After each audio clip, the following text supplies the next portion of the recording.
Okay.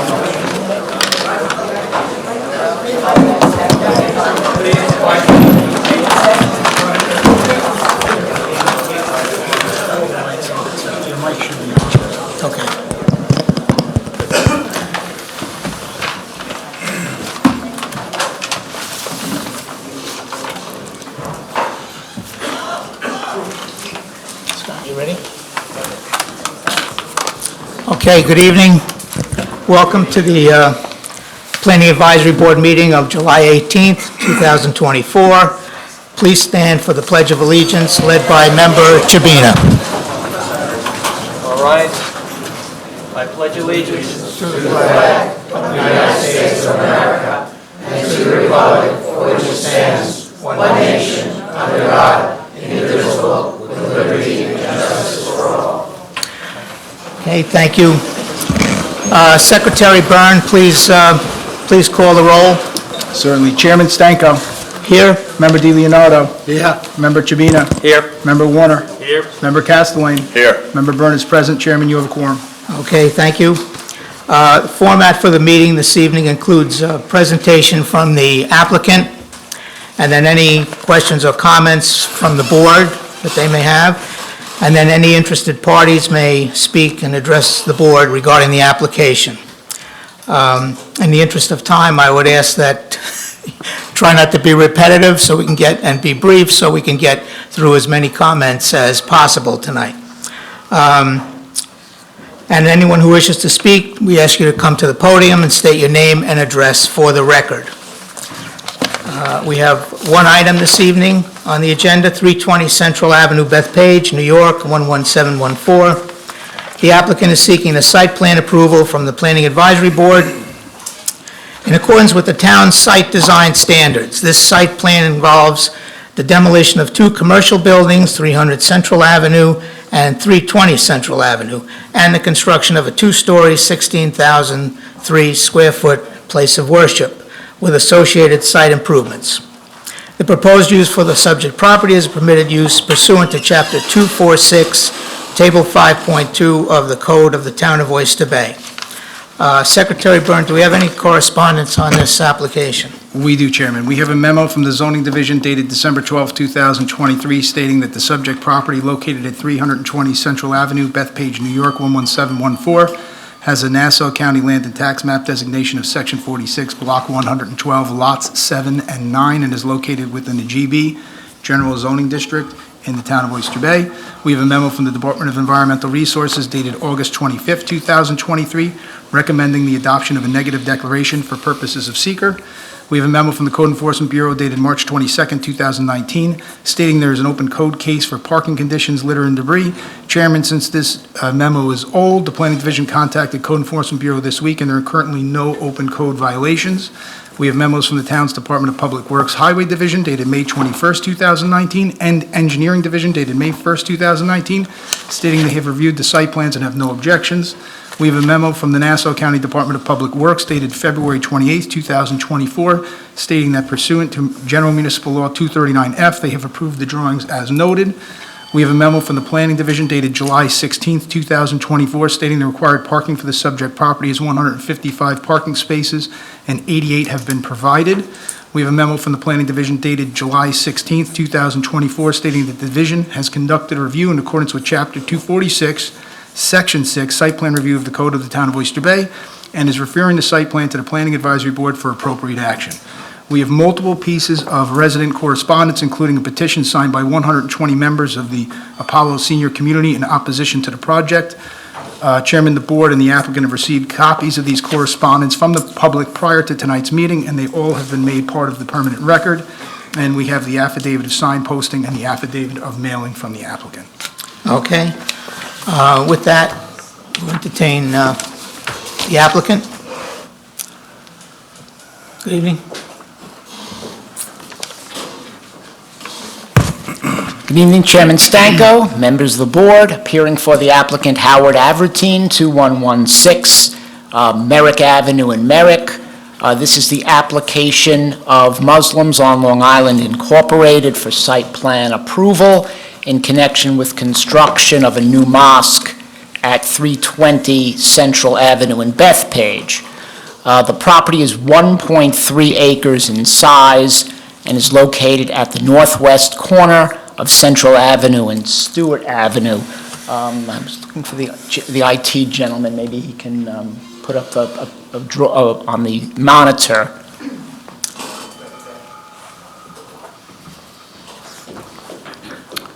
Oh, I can control it. Didn't know that. Thank you. Let's see.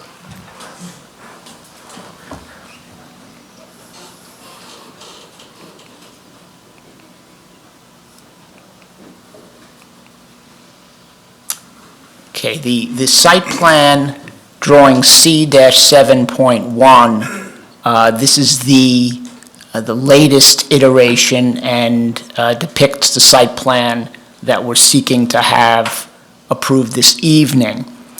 The plan is to demolish 2 existing one-story buildings on the property and to construct the new 16,003 square feet of floor area building with 3 levels. It also has a basement. The footprint of the building will be 5,543 square feet. Site improvements will include new asphalt pavement, curbing, sidewalks, exterior lighting, landscaping, drainage infrastructure, and a solid waste enclosure. The existing buildings on the westerly side of the property is utilized as the mosque building. The other building is utilized for classrooms. It was formerly a restaurant. The purpose for the new building is to accommodate the existing congregation. And the applicant has stated this throughout the process. It is not to increase the number of people coming to the site. The programs at the mosque will not be expanded. It is essentially, it has become very, very inconvenient and cumbersome to utilize the existing buildings in a way that is proper for the congregation. And so they are looking to construct a modern facility, fully code compliant, both with respect to local codes in the town of Oyster Bay, as well as the state building and construction code. And so this will be a facility that will be something that the community can be proud of, and certainly that the congregants have been waiting for quite some time. And so also, I'd like to note that, and we'll get to this, I'll have the project architect come up in a moment and just take you through the site plan. But currently, the 2 buildings, there's parking related to each building, but the 2 parcels that comprise the property don't have vehicular access to each other. So this will, and it will be much better organized, and the site plan, and it will function in a much better fashion than it does presently. These plans have been extensively vetted by the Town of Oyster Bay Department of Planning and Development and the Department of Environmental Resources. All comments have been addressed all comments raised by town departments have been addressed fully. The Department of Environmental Resources did quite an extensive analysis and wrote an extensive report dealing with all of the potential environmental impacts identified under New York State's Environmental Quality Review Act, and did quite a thorough review based upon submissions made by the applicant, including an extensive traffic and parking study. The town retained its own parking consultant to analyze and report back regarding the sufficiency of the study that was proffered by the applicant, and concluded that it was quite sufficient.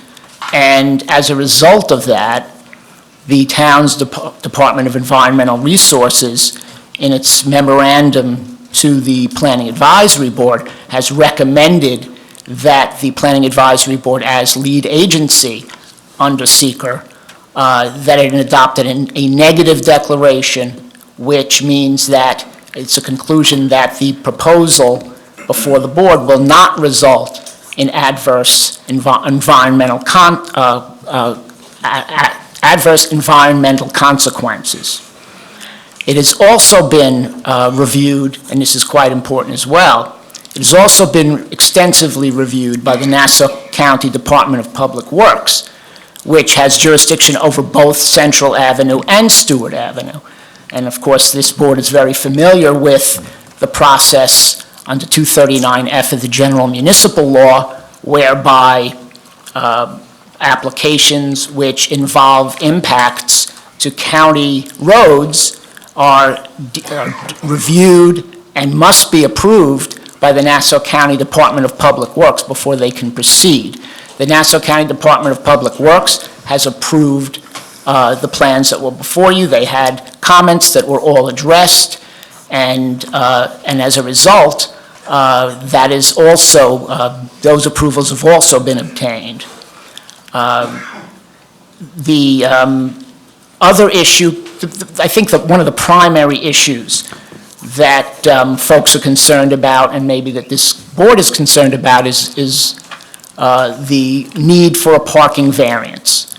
And based upon the maximum authorized occupancy of 464 persons in the building, and that covers all the spaces, and that's under the assumption that those spaces are all being occupied to the maximum extent possible.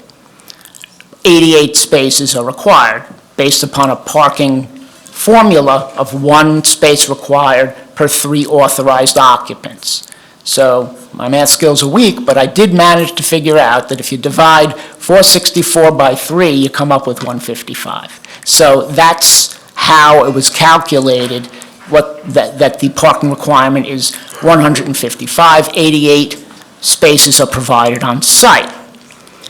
But the traffic and parking study that was submitted and reviewed by DER, as well as by Nassau County, was deemed sufficient. That study concludes that the parking variance, granting of that parking variance would be appropriate under the circumstances. Now, for those present here tonight who may not know the procedures at the town, this board does not consider the parking variance issue.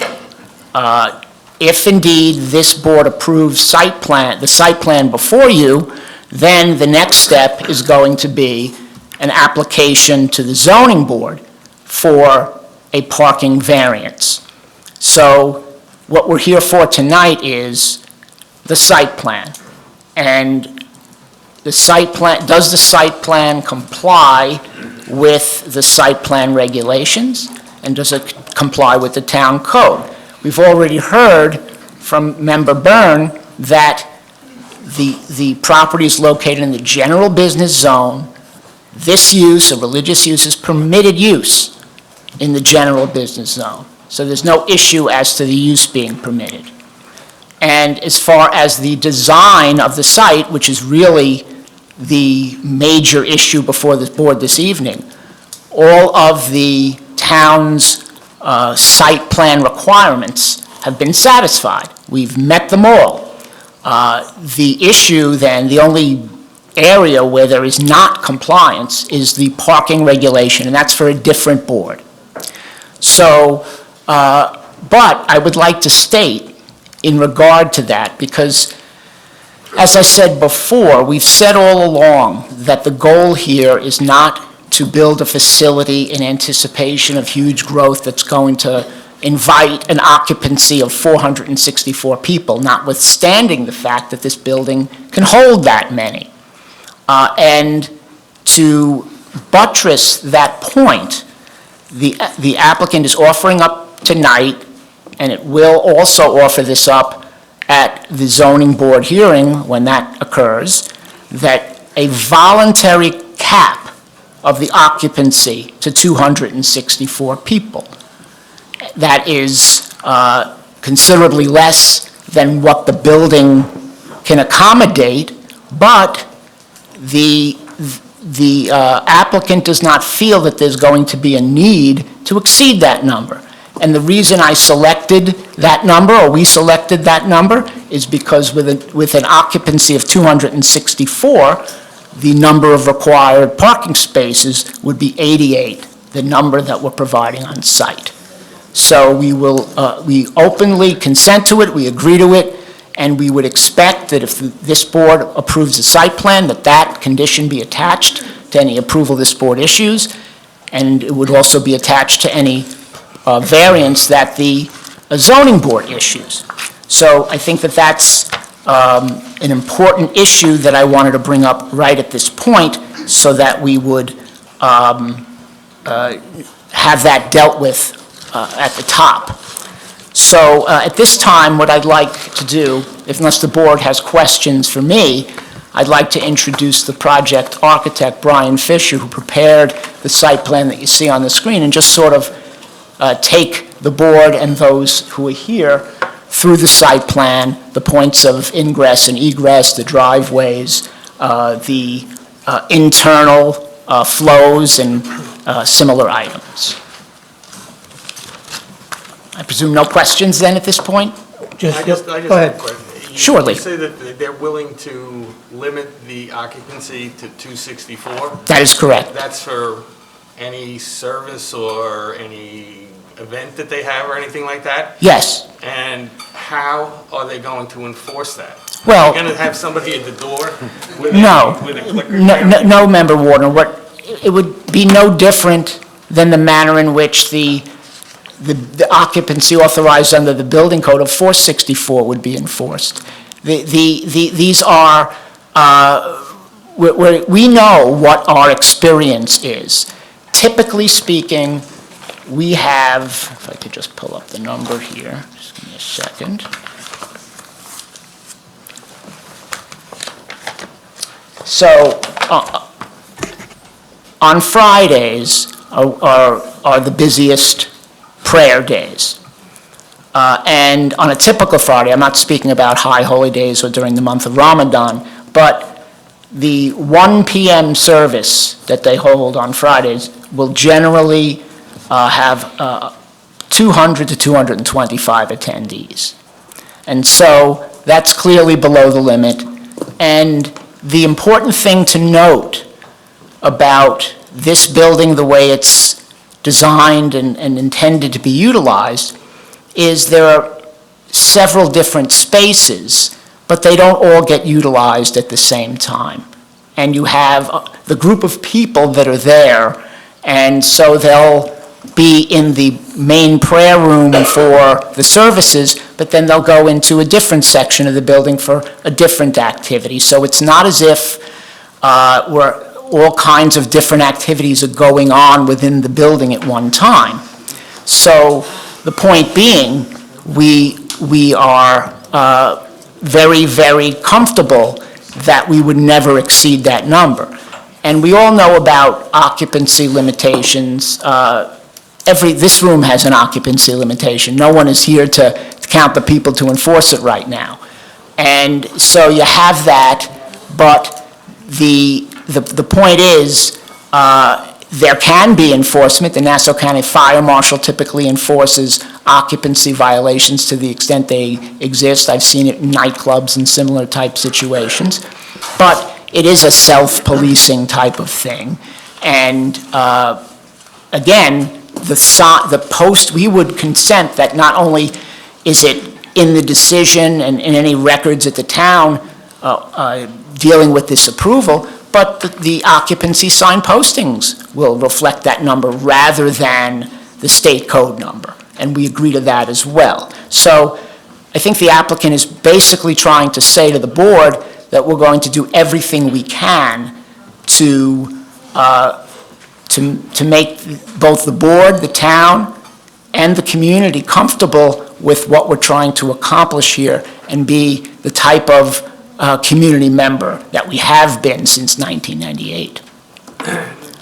The only thing that I have, I don't want to say a problem, but we do have public assembly section of the building department. Can't hear him? Lou, they can't hear you, you just... Let's move it a little closer. Yeah. They affix a number. Now, they affix a number to the entire building. Yes. And it's not a number that is picked out of the air. They have a formula. I'm aware. And from what I'm hearing, or what I've read and what I've looked at, the number is 400 and something. Yes. So they would post a sign that says 480, It's here, in this case, it's 464. No, I 464. I understand what you're saying, Mr. Warner. What I would say is, though, we would agree to have the sign state 264 based upon the representations that we're making. We want the building to have these different spaces to accommodate our people. The manner in which the zoning code and the public assembly code is set up in the town is they don't take into consideration that the spaces will not be used simultaneously. So what happens is, they review all the spaces, and they do a mathematical computation, and they say, based upon the size of the room, it can accommodate, if you have seats, if you have standing areas, whatever it is, there's a formula based on per square footage amounts, how many occupants can be in that space. And they add them all up, and that's how they reach the total occupancy. But what we're saying is, we'll agree to have that be lessened, because we know we don't need it on a day-to-day basis, and we're not going to exceed it. Similarly, many, many times, when after an occupancy limit is determined by the Public Assembly Division of the town, and even forget about, take the voluntary cap out of the equation for the moment, applicants will then go to the Zoning Board of Appeals and say, I should get a variance because under no circumstances am I ever going to have that many people, along the lines that I'm saying tonight. And they'll say, instead, we have this or we have that, and therefore we should get a variance because the parking that we do provide will be sufficient. And that's essentially what we're saying here. We, as the applicant, are affirmatively offering that as a condition for the purpose of assuaging these concerns. What's your hours of operation? I'll take you through that.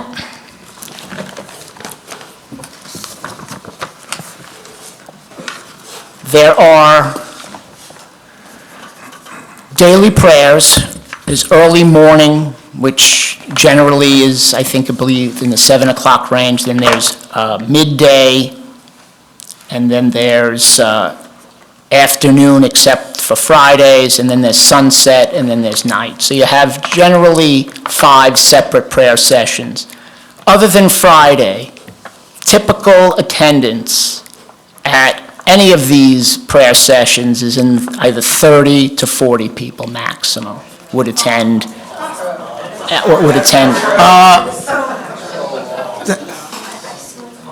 Thank you. On Fridays, which is the main day of the week for prayers, the first service is at 1 p.m. That's the one I indicated would have approximately 225 people at its busiest. The second service is at 1:30, having approximately 125. The third service is at 2, having a maximum number of approximately 100. And then there's a fourth service on Fridays for students, which has approximately 50 attendees. And then there's additional programs. There's a daily after-school program, which is Monday through Friday from 5 p.m. to 7 p.m. that has about 100 students, and Saturday school from 10 a.m. to 1 p.m. and about 85 students. So on a week-in, week-out basis, the busy day is Friday, and that's the day where we have the most activity, but they've set it up in a way that they try to minimize the number of attendees coming at once. That's why they have it set up for 3 separate PM services, one from 1 to 1:30, one from 1:30 to 2 and one from 2 to 2:30, where they break up the numbers coming to the site so that it doesn't cause congestion. And that's the reason they do that. Mr. Avatine, so you cut your number down. Why don't you cut your building down? Be-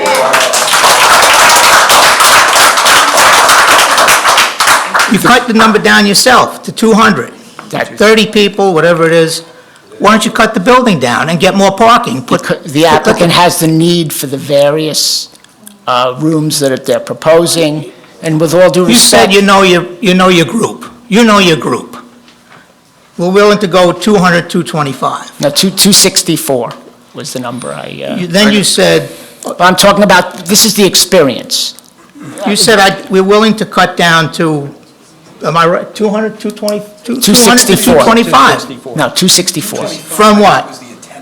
Yes, Oh, attendees up Typical front. So attendees. what's the 264? that's the number that we're willing to agree that the maximum occupancy could be. From what number? 460? From Okay, 464. my numbers were off, but my idea is the same. Why don't you cut your building down? the Cut it down to 264. Because the building that is, the building that is proposed complies with every aspect of the site plan requirements of the Well, town. you'd get yourself more parking. Now, you're saying 264, I'm sorry, I know you got more to talk about, since you opened it up. 264 for the building, correct? Correct. So with that, are you going to add a tent? 264 No. inside, 85 outside? No, You planning for because that? the building will accommodate all activities inside. There will And be no need for no tents. additional tent outside, tables and chairs outside? Correct. It'll be all inside? Correct. Do you ever do outdoor tents and things? There have been in the past, yes, because the existing facilities can't accommodate what they need, but this will, that's why it's designed this way. So with this, you eliminate the outdoor tents? Yes. Okay. All right. So at 1 PM on Friday, you have a max of 200 people, you said. 200 to 225 is typical attendance. At 1:30, you have 150. 100 to 125. And at 1 o'clock, and 2 o'clock, you have 100. 75 to 100, yes, So you have roughly 450 people within an hour and a half. at different services, yes. And where are they going to park if it's a half hour in between each one? Well, people leave and other people come. That's how that's how it's been set up. Within an hour and a half, 450 people. Well, they don't, the prayer services are relatively short. You know, it's may not be It just what, seems like a lot of cars for an hour and a half. So don't you have overlap on people? I with can those times? have my client explain that. Do you want to address that question? Please, thank you.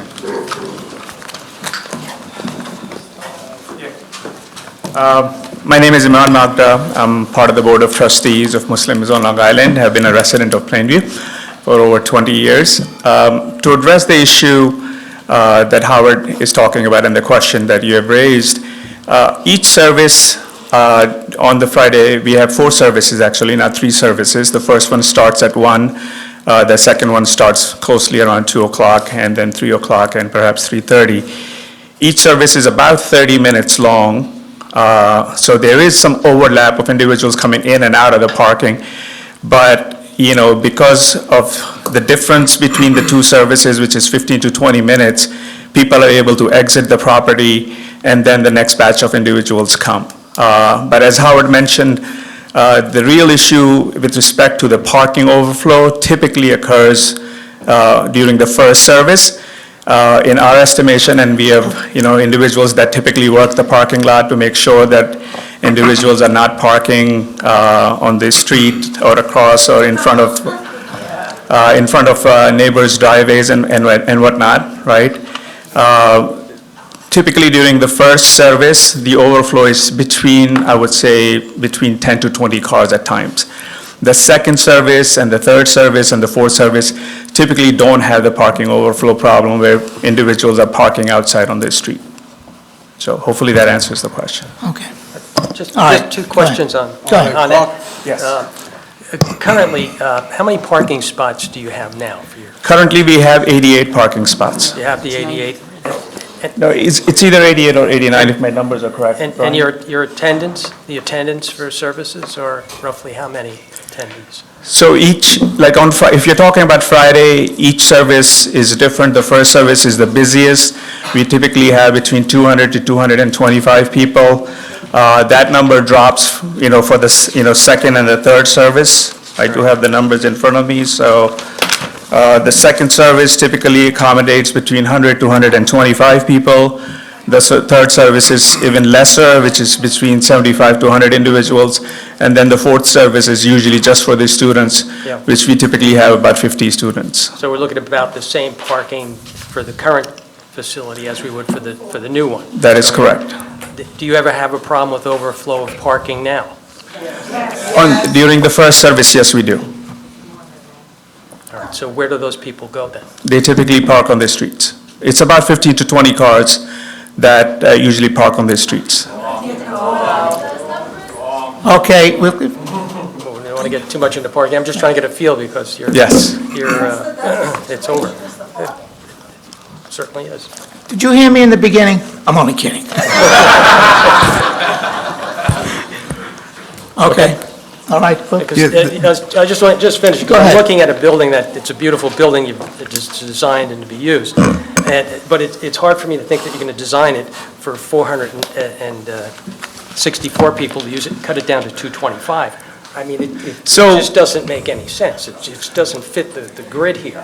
I mean, you've got floors for multi-purpose room up to 113 people. You've got a prayer room, 225. A classroom area, 60, and it goes on and on and on. And it's wonderful you have that many people. I think it's a wonderful thing. But it doesn't seem to work with this spot.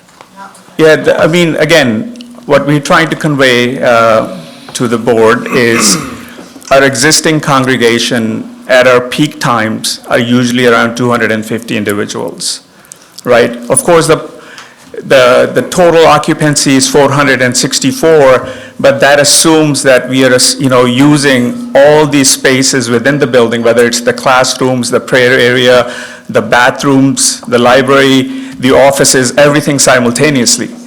That is not how our facilities are being used currently, and we don't expect that to change in the future as well. What we are asking the board to approve is a more functional space for our congregants, where we have proper classrooms, for our congregants, for our kids, where we have a library, which we currently don't have. We have proper washroom and bathroom facilities that we currently don't have. That is the reason for the increased space that we're requesting the board to approve. You brought up the classrooms. Correct. Are they in conjunction with your prayer services and everything like that? Or will it be a daycare center or a daycare or an elementary school or whatever? What are the classrooms going to be used for? Yeah, so the prayer services typically do not overlap with our classrooms, right? The way we will be planning to use the classrooms, or the way we currently do it with our limited space that we have, we typically have an after-school program that runs from 5 to 7, where we have close to 100 kids that come and attend those classes. And sometimes we have one prayer service that occurs that time. But during that prayer service, we typically have maybe 30 to 40 individuals that come and pray. So during those times when the classes are ongoing, whether it's 5 to 7 after-school program or the Saturday school program, we typically do not have a traffic or parking overflow issue. These programs are not being run simultaneously. These services are offered at different times. Okay, you want to continue? Yes, sir. Okay. I'd like to I'm hearing here that the main issue you folks have is the parking concern. And with all due respect, I would respectfully state that this board does not have authority to grant or deny any need for a parking variance that we have. So really, parking should be sort of cut off of this discussion because from the site plan perspective, we meet all of the requirements.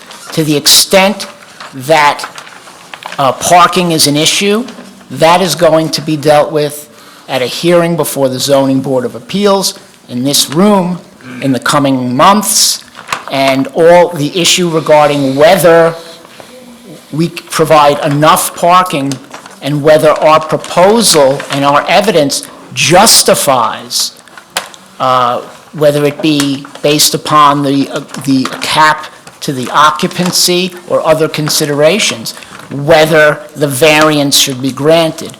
But the fact that we need a variance, and irrespective of the severity of the variance that we need, I would submit is not an appropriate consideration for this board in its deliberations. Thank you for that. You want to go on? Yes, sir. Okay. I would like to have Mr. Fisher explain the site plan and sort of walk the board through it if we could. Thank you, Howard. Good evening, Mr. Chairman, members of the board. My name is Brian Fisher. I'm the architect for the applicant. My office is at 80 Sherwood Avenue, Farmingdale, New York. The main, a lot was said with the technical part of the site plan. We all know it's at the northwest corner of Stewart Avenue and Central Avenue. There are 4 curb cuts altogether. There's 3 on Central and there's 1 on Stewart. We're closing up 2 of the 4, so there's only 1 on Stewart Avenue, a right in, and then when you leave, a right turn out, no left turns. And when you come into the eastern curb cut, which is on Central, you would make a right in and then a right turn out. So Howard mentioned we're removing the 2 buildings. We're proposing this 2-story building with a cellar. When we designed the building with the owners, this was the footprint of what we had. And when we took that footprint and we placed it on the property, it would be nice to just tuck it in a corner and sort of build the parking around that, but it didn't work out that nicely. So we had to take this building, and it had to be, there's a portion in the prayer area that has to be facing east, and that's the mihrab, and we had to have that certain degrees from north, so that's how we kind of put this building there. So when you worked up the parking, it's sort of not the best way. It's not like a 20,000 square foot warehouse where you just go parking and parking. So that's how that came out. And the areas that we have, these were the areas that we needed to provide for. So we knew we had a lot of building, but this is what they needed to do. It's, the building is going to be state-of-the-art, the construction is non-combustible, is a foundation, there's a full basement, and then the 2 stories, the building complies with all the zoning. It doesn't encroach in any of the side yards, lot area, and all that. What are they going to put in the basement? Thank you. This building going to be sprinklered? Yes. What are you putting in the basement? There's a small kitchen and a multi-purpose room, and there's, Multi-purpose room for? it would be for the activities of the mosque, like maybe a celebration or something like that. So there's more people. Would be the same people. It wouldn't be catered to anybody. It's within the members of the mosque. So parties, weddings, things like that? Does somebody want to answer? No. No weddings, no parties? No weddings, no parties? Imran? They just had birthday parties and weddings. Good evening, everyone. Bismillah ar-Rahman ar-Rahim. My name is Moeen Qureshi, residing at 48 Central Boulevard, Bethpage. Regarding the basement, it is a recreational area that we want to have for kids. Right now, our kids, the youth, plays in the parking lot. We're throwing basketballs and other things in our neighbors' properties. It's not safe, because again, it's in the parking lot. Our members are coming in and out. So what we wanted to do was we wanted to have some area where we can have our kids go and play. So either play basketball, football. Again, this is I don't have the exact square footage, but it's like around 2,000 some square feet where they can have these activities. Put a ping pong table, any type of activities that we want our youth to do where it's not safe for them to be outside. We want to have those activities there. Again, these are the same kids that are going from the 5 to 7 evening program or the Saturday school. It's going to be the same kids coming downstairs. Right now, we have one swing set with 2 swings on it and 1 slide, and 70, 80 kids that are playing on it. So again, what we're trying to do is give them a little bit more safe space where they can go and play. And, you know, I'll open up to any questions. So it's not a place for a party? We don't A currently, gathering. the mosque does not support, the mosque does not have any parties, any weddings or anything, and that would be the goal, that we do not do that. Right now, the community, our youth requires a place where they can feel safe and play, and we don't have that. Right now, we have our ping pong table folded in the assembly area so that when we do find time, we can open it up and have the kids play. So these are the places that they're going to be able to So play. do you also have staff that come in and work with the kids, or who handles the kids? The kids, we're all volunteers. We have dedicated volunteers that have their responsibilities when we're having Saturday school, when we have evening schools.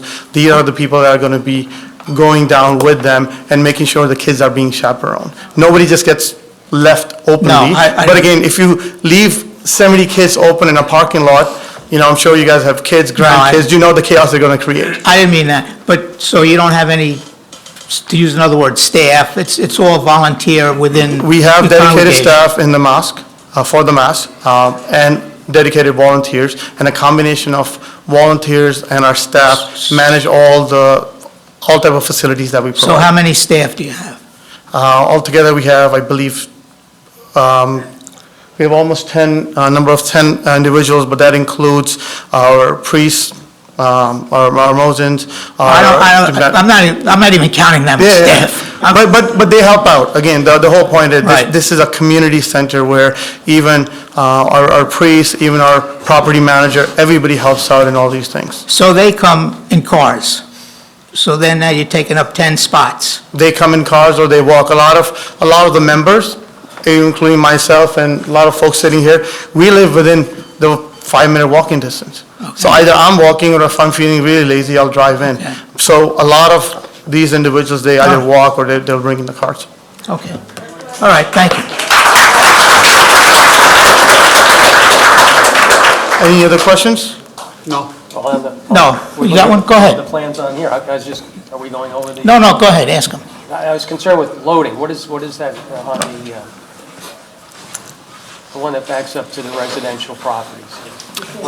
As far as the loading zone, that's a requirement in the zoning ordinance, because it was, particular zoning of it requires a loading zone for commercial use, but we did that to not have to need a variance for it, and we had some space for it, so we put a loading zone on there. All right, and what about any dumpsters? Where are you going to be placing those for the The facility? dumpster is located in front on the west side of the loading zone. If you could see the loading zone, you can just look to the left, and that's where it is. Can it be moved elsewhere? I mean, We had it all over the place. We had it, Well, he's asking you, can it be moved elsewhere? it could be moved, but that was the final place that we thought worked the best. We're open to suggestions I thought it without was having, something where it was backing up to the sump area over there, so it's not. well, we had it there, but I'm sorry. So it wasn't backing any residential areas, you know. That was our first intention, and parking stalls were so precious, so we moved it out, and we put it where the loading zone was, where a truck would potentially be parking, which really is no truck going to be there. So the trash enclosure It's 7 feet away from a landscape buffer. There's a solid fence across it. It's not noisy. The arborvitae's are 5 foot high, 3 foot on center. We're here, this is one element that we usually find that the construction, they try to accommodate and be a good neighbor to move the dumpsters away from residential homes. We can move it. Unfortunately, it is likely to result in the loss of at least 1 or 2 spaces, I would think. That's the only issue. Also, it's a dry use. It's a mosque. It's not a catering hall. It's not food. There's really, as of now, the garbage is being picked up with, like curbside, like a residential use. So we could technically go back to that, have just garbage pails out in the street, and you put them out on your day. I wasn't too concerned with what's being taken away, it's the noise of taking it away. I understand. And the placement. I would prefer that you move the dumpster location, because, I mean, it's in the, right next to the residential component of this plan, whereas if it were on the west side, it wouldn't be bothering anybody, any of the animals in the sun. And also, you know, as far as hours of pickup, you know, we've had cases before us where people have complained that, you know, the trucks come at 6 o'clock in the morning, and I'm sure this is going to be a front loader. So, you know, I mean, I think even if, I mean, if you're going to the zoning board of appeals, if you're going for 80, whatever you're going for, We can- you're going for. we can go for I mean, one- if you- one if you less lose- stall. If you lose two spaces, you might even be able to gain a space in there, a parallel space where, in front of the loading zone. You know, I mean, to give some comfort to the residents, I mean, as far as the dumpster. Sure. I can address that. If the, as Mr. Fisher indicated, the reason we're depicting the trash enclosure is because the code requires it. They currently function, and they've functioned the entire time that they've been there, since 1998, by keeping their refuse inside and then putting it out for municipal pickup on the appropriate day. They can stipulate that they'll continue to do that and not have private carter and not have the trash enclosure at all, because the preference is to not eliminate any parking spaces, and they can keep the refuse, because most of it is dry goods, indoors, and bring it to the street when it's the day to pick up. I think then you'd have to address that with the zoning board of appeals, because it's a requirement of the ordinance. I understand, Mr. Warner, that's why it's on the drawing. We can also move it and lose spaces, or go for a variance from that requirement. We're showing it because of the reasons we set forth. I realize that. If it's this board's preference that we eliminate the enclosure, then we can do that and apply for the variance. I'm not saying eliminate it, I'm saying there might be better off, or better places to put it. You No, know, I understand your point. Yeah. I'm not disputing that it Yeah. would be I mean, so it's, preferable you to know, have it in a it's- different location. Of course, it's a trade-off with the parking, and we can do that if that's something that this board wants to I see. mean, I myself are in favor of moving that dumpster, and I I'm sure understand. that the other board members are feeling the same way. Excuse me, I think if you look at your plan C31-1, it's already there, and it backs up to the sump. Right.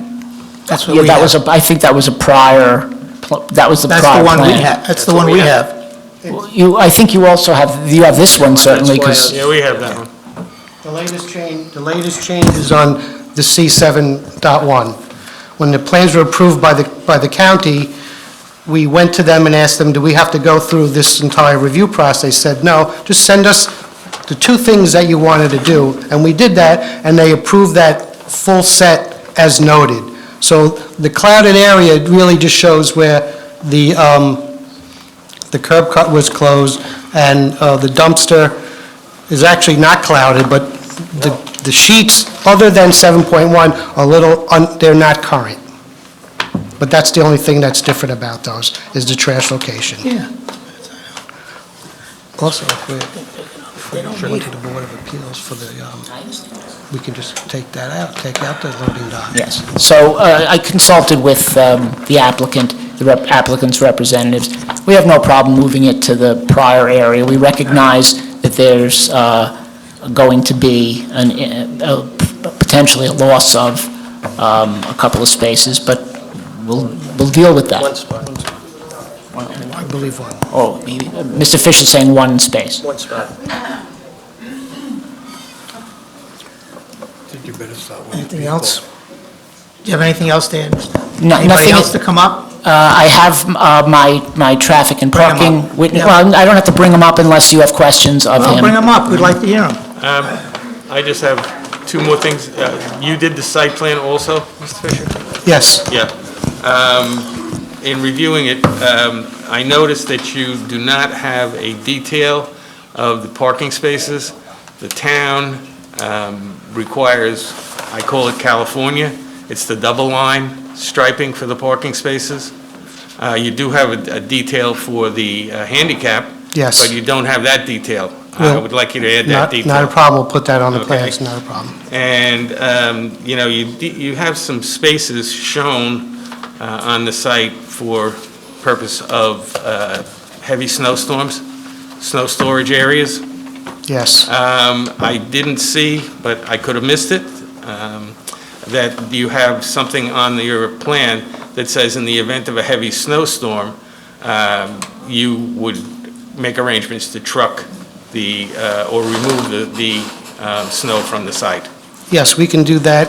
The areas that are depicted as snow storage areas, they're dead spaces anyway. You can't get a car in there, and it would be just a place to put the snow when there's Right. nowhere else to put But I it. mean, you have on the parking in the east lot, you have a little landscape area in there, and as I looked at it, you just have really shrubs. You don't have any trees or anything like that. I mean, that could be a snow storage area too. You could pick up a few more areas in there. But again, it's almost a requirement of this board. We always want a statement on the plans that in the event of a heavy snowfall, the applicant would We'll add that to the remove- plans. That's not a problem, Mr. Okay. Warren.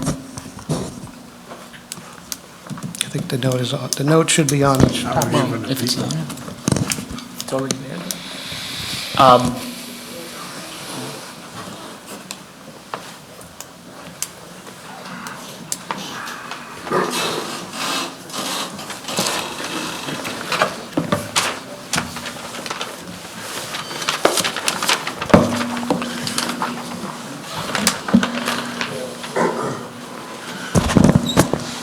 Good evening. For the record, my name is Wayne Muller, a partner in the firm of R&M Engineering. Our offices are at 50 Elm Street, Huntington, New York, and we prepared the traffic analysis and parking study that was prepared in accordance with the Town of Oyster Bay requirements. A real summary of our information is contained in the August 24, 2023 TICO report, which recommended determination of significance for the proposed project. And just to briefly summarize, as indicated by the previous speakers, the purpose of the expanded mosque is to better accommodate the needs of the existing congregation and is not intended to increase the number of people on the site. Therefore, it is our opinion and that of the TICO Commission that it is not expected that the proposed action will result in any significant increase in traffic volumes or related impacts on the surrounding roadway network. The one thing that is a significant change as far as the way that the mosque will function, as indicated by the architect and Mr. Avertine, is that the site is currently bifurcated. There are two separate parking areas which are not accessible by one another except by traveling out on both county roads, either Stewart Avenue or Central. As indicated on the plans, currently 4 curb cuts exist for the combined properties. that will be reduced to 2, thereby eliminating any potential conflict points for traffic accidents. We performed an analysis that was submitted both to the town and the county, showing the before and after conditions upon the redistribution of the site traffic to the roadway network within the vicinity of the property. And what we found was that there would be no significant impact upon the reconfiguration of the property to allow for a smooth access through the property from Stewart Avenue to Central Avenue and the combining of the property into one mosque. As indicated in the documents that the town departments had prepared, our studies were reviewed by the town's transportation consultant, LK McLean Associates, commonly known as LKMA, and they have concurred with the findings and conclusions presented in the analyses that we performed and found that no additional information is necessary for the purposes of the TICA review and the potential traffic impacts. As indicated by the architect and Mr. Avertine, the county has reviewed and approved the access to the 2 plans that are shown on the drawing. I can't see that far, but it's C-7.1, which is the current plan, which is before the board, with a single driveway on Stewart Avenue that accommodates right turns in and right turns out, and a single driveway on Central Avenue that will be configured for right turns entering and right turns exiting. As also part of our analysis, we did prepare a parking analysis in accordance with the town requirements. As part of their requirements, we observed the quantity of parked vehicles that were on the site, on Central Avenue, on South Pershing Avenue, and Totten Street, within a few hundred feet. And what we found was that as indicated in our studies, that the maximum parking did occur during the afternoon. I believe it was around 1:30, at which point there were vehicles parked on the site, and the site was pretty much at full capacity. I believe there were a few empty spots, and people parked during the neighborhood. That condition will not change as a result of the approval or disapproval of this project. That's the way that the mosque currently functions, and it will continue to function that way in the future. As indicated in the report, is that the highest levels of parking demand for the mosque under both the existing and the proposed conditions occur only during the prayer periods on early Friday afternoons, typically between 12:30 and 2:30, which does not coincide with the evening and Saturday or Sunday time periods when residents are most likely to be home. Essentially, on Friday afternoon, the level of activity in the surrounding area is relatively low as it presents to the residential streets in which permitted parking is available. And essentially, that condition is expected to moderate the impact of any increased traffic both on the street created by the existing and the proposed facility. As indicated before, we did consult the county. The plans were reviewed and approved by the county. And that, I'd like to just quote from the DER report, and that would be page 12 of page 20. The DER worked closely on the review of the transportation aspects of this proposed action and meticulously review all drafts and correspondence regarding this matter. DER concurs with the analysis prepared by R&M and the ultimate conclusions by the town's own consultant, LKMA, that the proposed development would not cause significant adverse environmental impacts as it pertains to transportation resources in the town of Oyster Bay in accordance with the seeker and TICA standards.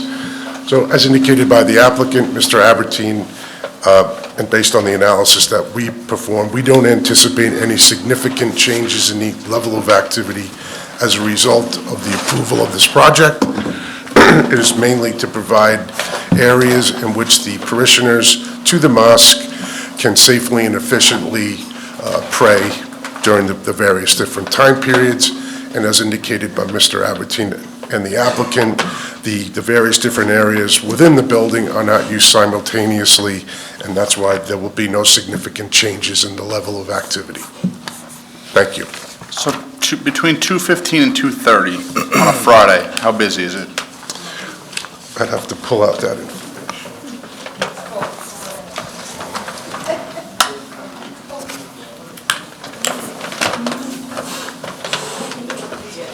What day did you do your study? Fridays.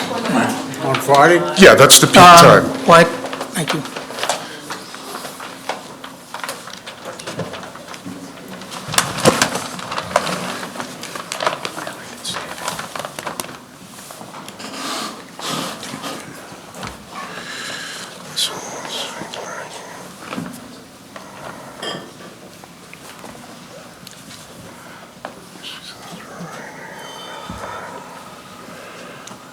So between 2:30, 2:15 and 2:30. 2:15 and 2:30, there's about 62 vehicles parked on the property.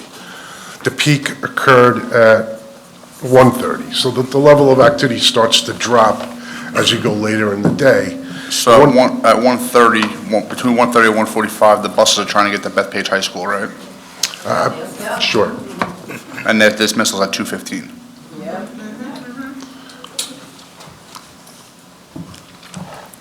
Okay, thank you.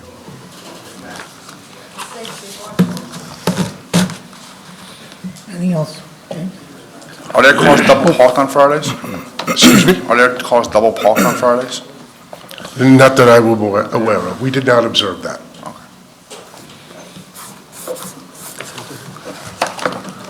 Mr. Mueller, what caught my attention in the report was that on the Friday, you guys had noted that 55 cars had parked up and down the streets on Friday afternoon, and I can't get past the fact that this existing building is one-third the size of the new building with the same amount of parking spaces, if not one less now if we move the dumpster, as the original building. So I'm not understanding how more than 55 cars wouldn't now be parked up and down the streets.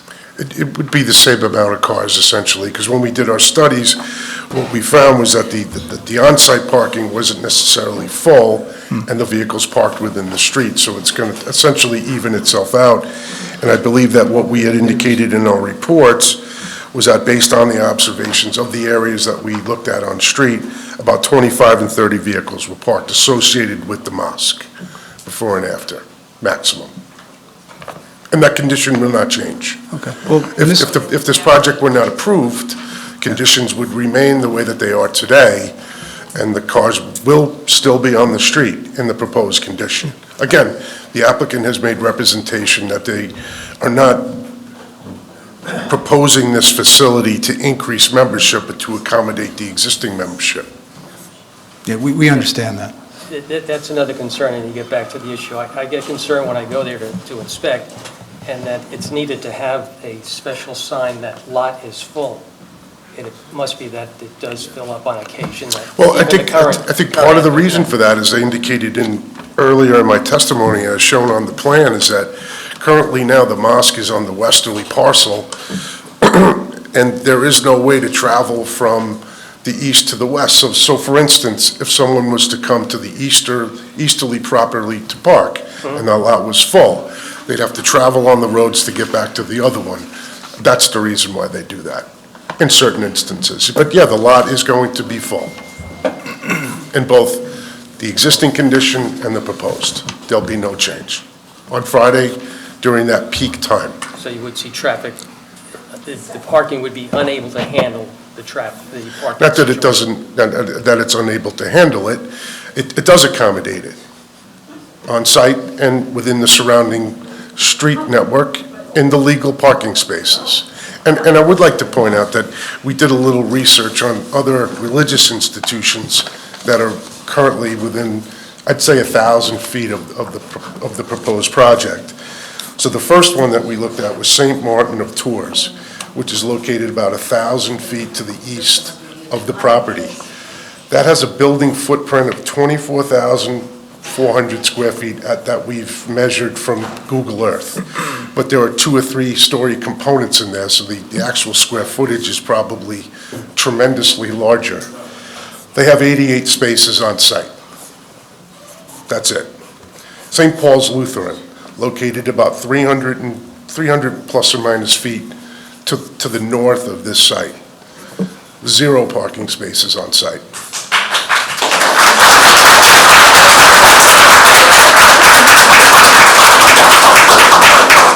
And there's the Bethpage Community Church and School, which is located about 1,000 feet from the site.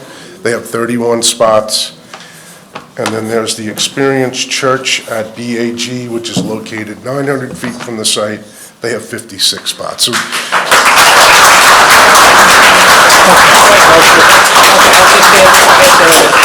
I understand what you're saying, and if you're using it as a comparison, we really can't absorb Well, that because... what I'm saying- Let me finish. I Well, understand, wait. but let me finish. What I'm saying is Sure. that I don't know how long those churches have been there. I don't know how they're growing.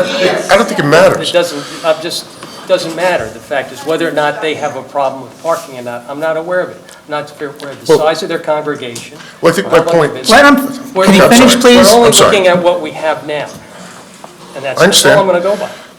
But I think the thing is, specifically in the case of St. Paul's Lutheran, which has 0 on-site spots, Why? well, I don't know. Well, I don't either. No, but I think the thing is that, but they use municipal, Quiet, please. they use municipal parking to satisfy that requirement, whether it be in a municipal parking lot or within the municipal right-of-ways on the residential streets. That's all owned by the town of Oyster Bay. So the point being is that it's not uncommon in this area to have religious institutions that rely on some form of municipal parking to sasatisfy their demand. But the That's point it. is, we're trying not to make the mistakes perhaps they did with parking. Now's the time to look at what you're doing here and correct this so it works properly, so it's But- not looked at. But I think the favorably. thing is that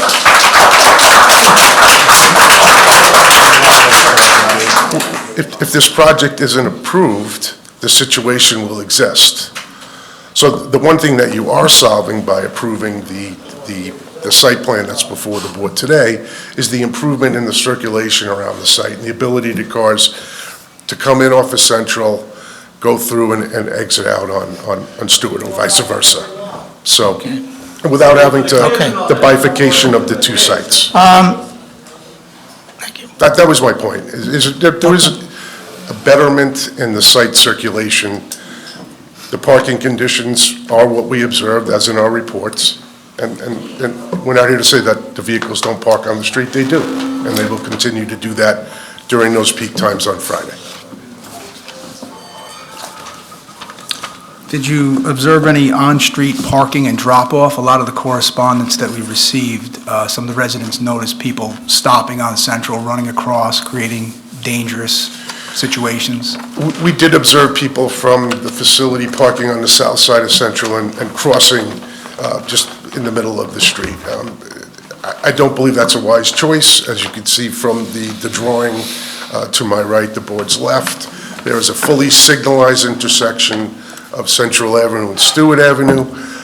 At that intersection, you can see from the drawing Mr. Fisher prepared, there are crosswalks, pedestrian push buttons, don't walk and walks,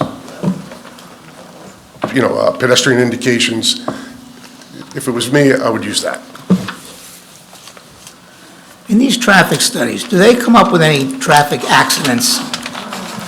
Oh, Bring yes. up, what do you have? What do you have?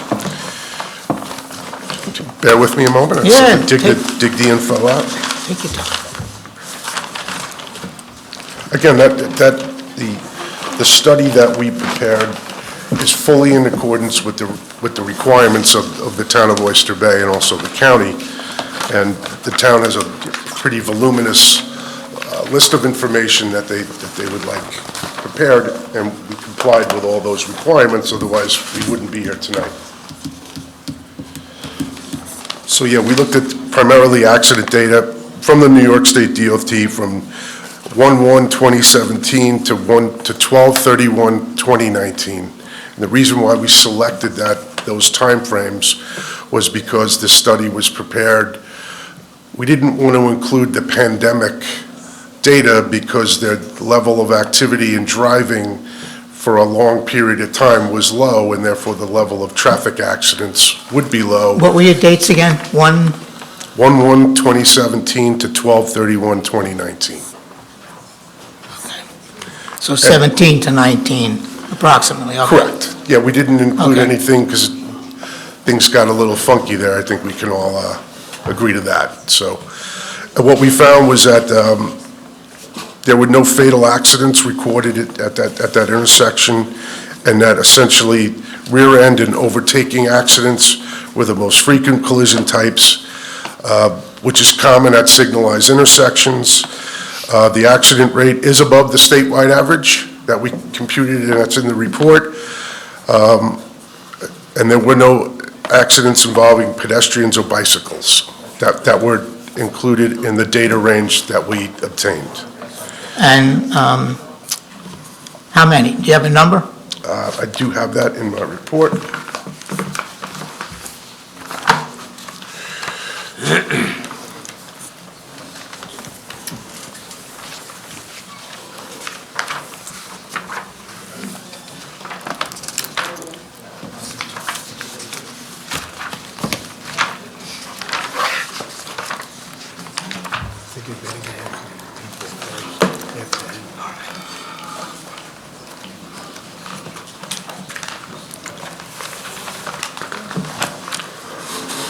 Bear with me for one moment. Go ahead. I'm actually surprised you have it. I think I have it. All right. I'm trying here, I'm trying. We usually have it.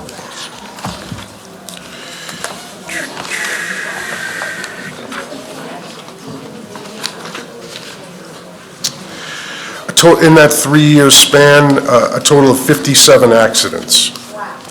So 57, were they? 3 years. 3 years, 57, right at that intersection. Yeah. And is that rear-ending or any other combination? 20, most frequent were rear-end collisions, of which there were 20, so that's roughly 35%. And overtaking, I mean, somebody trying to go around somebody when you're driving, that was approximately 19%. 11 resulted in injury, and there were no fatalities. Which is good. Are they applauding for 11 injuries? I I mean, okay, that's... And again, as indicated in the report. Just from it, I'm glad you have it. Yeah, I mean, Okay. what we did then was we computed an accident. Did you have any bicycle accidents in there? There weren't. No pedestrian? No pedestrian or bicycle accidents. Okay. Do you have anything else on your agenda, or anybody else, or we get to everybody else? Yeah, of course. No, that completes our application. You good? You want to do lighting? You want to ask him? Okay. You want to just talk about the lighting, because that may affect the neighbors behind? Well, No, that would be him, I right? can sit down? Yeah, you can sit down. There's as part of the site plan review process, a photometric plan which depicts all the lumens produced by site lighting. It has to be 0 at the property line. We comply with that, otherwise, as Mr. Mueller alluded, we wouldn't be here because we comply. If you want to hear specifics about where the fixtures are located and the type of fixtures, I would defer to Mr. Fisher for that because it's beyond my pay grade. Just a brief downlighting, whatever you have, just so everybody hears. Yes, Mr. Chairman, the lighting is on sheet 11.1. 11.1? Yeah.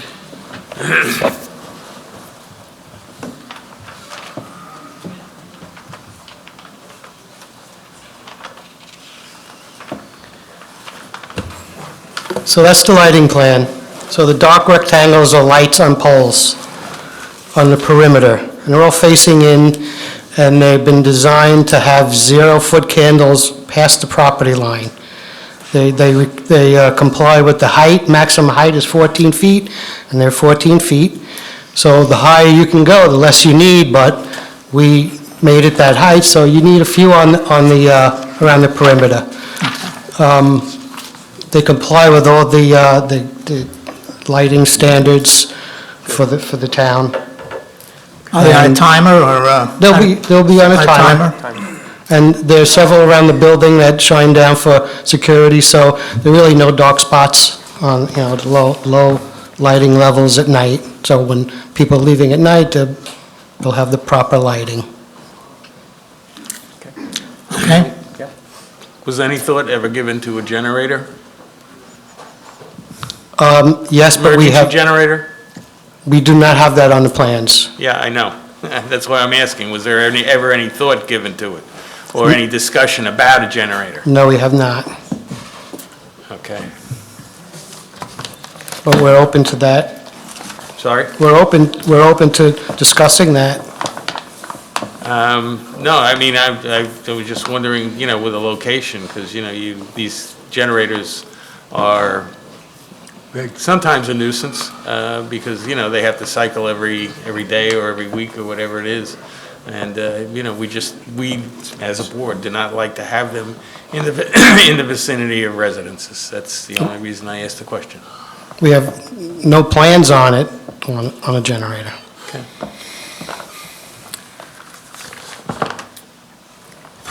Anybody else?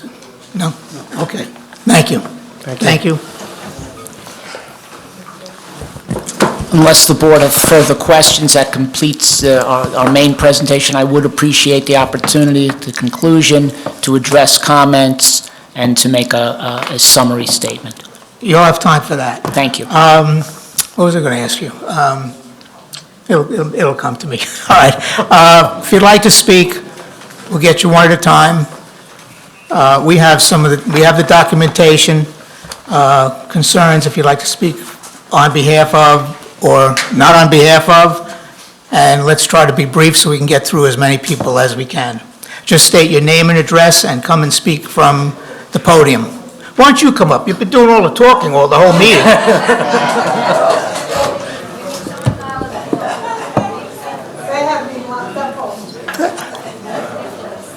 Okay, good evening. My name is John Poppy, and I live in Bethpage, and I'm within the 300 feet of the mosque. I just wanted to make, I know what I wanted to ask him. Can you hold 1 minute? Yes, sir. I can answer it, maybe. No. Oh, okay. Well, you could answer it. Because I did look at all the plans and everything. You could answer it. Did he have a meeting with you and the community? Did you meet with the community at all? Yes, they did for the last one, but this meeting got canceled. Well, not this meeting, that meeting got canceled. No, this one. But, that got canceled. It was on a Saturday, I wasn't available. So you were We had gonna a short meet with the notice. community? No, I don't know, did you meet with the community? No, there was a prior attorney on the matter before me who did meet with the community, They to my did meet with the, knowledge. he did with I the... believe, yes. Oh, there was. Yes. Okay, go ahead, I'm There was a sorry. small meeting at the library within a 2-day notice for a Saturday. And unfortunately, at that time, even myself, I'm at a wrestling match for, 15 hours, as well as my wife, and a lot of the community could not make it. Those who made it, I believe, there was Okay. 1 or 2 people who made it. I just wanted to get an idea. Well, go ahead. So, Okay. 25 years, we've been neighbors. My parents would be proud right now. They lived there back in, for 55 years. They did not have an opportunity to speak to anybody when issues arose. Parking, of course, we won't discuss that, but blocking of driveways, pulling out of the blocks, pulling into the blocks is a major, major concern, okay, for myself. Now, I do have some questions, if somebody can answer some of the stuff that I wrote down. I'm looking, when was the traffic report done? What month was that done? Okay, Do we know that? where's your traffic guy? Oh, come on, you're not leaving.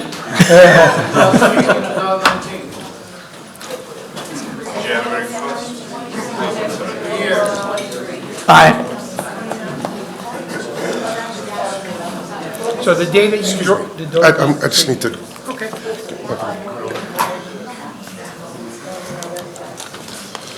so let me see.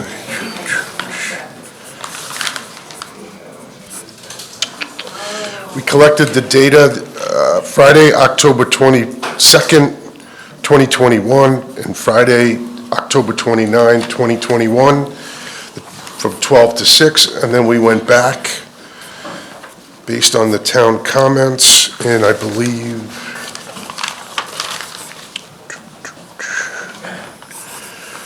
Friday, June 16th, 2023. So, October and June. This project's been around for a while. Okay. Yep. Good? I appreciate that. Okay. I just have to go to the restroom. Oh, I'm kidding. Oh! And you didn't have to, you should have just gone. So, again, I apologize, I'm a little nervous here. I No, want to make sure my point gets across. So when these surveys are being done, especially in October, right? Students and our children are in school, right? So that does lead up some parking. But I'm going to tell you, as a local resident, on February 9th, we drove up and down the neighborhood. We have photos of cars blocking our driveways. As Mr. Burns mentioned before, there are many of the worshipers crossing the street. They are trying to pull into the lot where residents are trying to turn into the block. The entrance on the last photo shows a entrance where we are trying to turn into our blocks. I notice on the Form 2, the orange circle of where they're closing, there's no indication of the other closing of the other entrance, which is to the left of that, and I'm not sure why that's not indicated for the board to review. It's not on there. There's actually two entrances to one of the buildings, and it's not noted. It does say closed curb, but I think that everybody should understand that, you know, as a big picture of what's taking place now, is that there are multiple.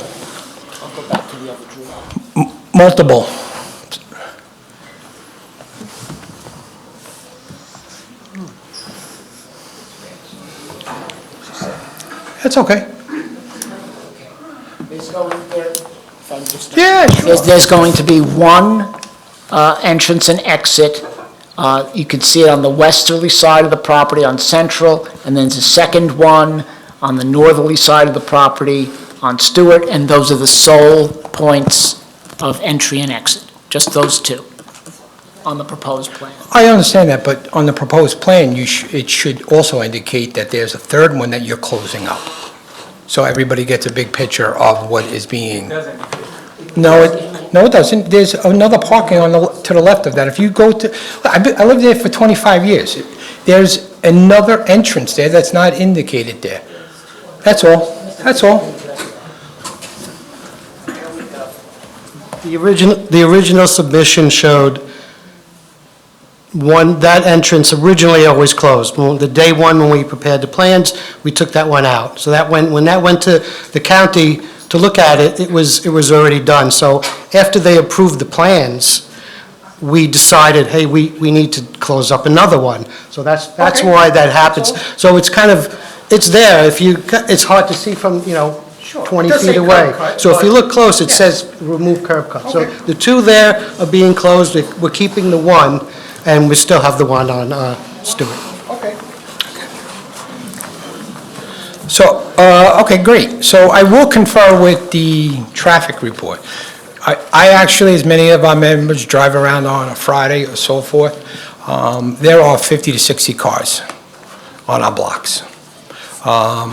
Now, one of the things that I just want to say for the 5-year report or the 3-year report from 12/17 to 12/19, there's no consideration after COVID. I'm one of those individuals who work from home. So now, my area, myself, as well as all other individuals who live within our area, work from home multiple days. So that report from that long ago does not really dictate what's happening now in the community with folks working from home.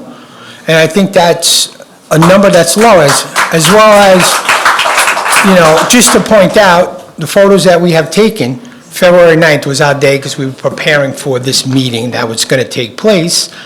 There was a car accident, and we have photos right there on the corner during the break of the two sessions. To answer, and I do apologize, Mr. Chabin, is it? Chabin. So you did ask about the signage, right? Being totally, full. lot full. There are signs. There are signs. There are vehicles that are parked, blocking to give, I guess, to also let folks know that it is not available. Mr. Burns, you did have a question, and I'll come back to that. So I do see on the plans, we talk about parking and everything else. The rain garden, what is the rain garden in the middle of the... So original plans, and I know things have changed, that was a picnic area with, I believe it had an area for some blockage, but I'm not sure about what the garden is. Is it just going to be flowers, or are you going to have benches? You're going to have people being able to sit there, anything of that nature, because that would keep individuals there. Mr. Warner, you are, oh, no, I'm sorry, it wasn't Mr. Cassell, sorry. You are 100% on your figures. If you figure it out, and I'm going by what I was sent, right, and shared with us, at 1:30, you will have 350 potential people in that neighborhood. Now, let's be perfectly clear, and I hear the church being brought up and everything else being brought up. In the documentations now, this is nothing I made up. They are trying to tell those who are coming to take the train, walk, carpool. I will tell you, the days that we did research, almost everybody was in a single car.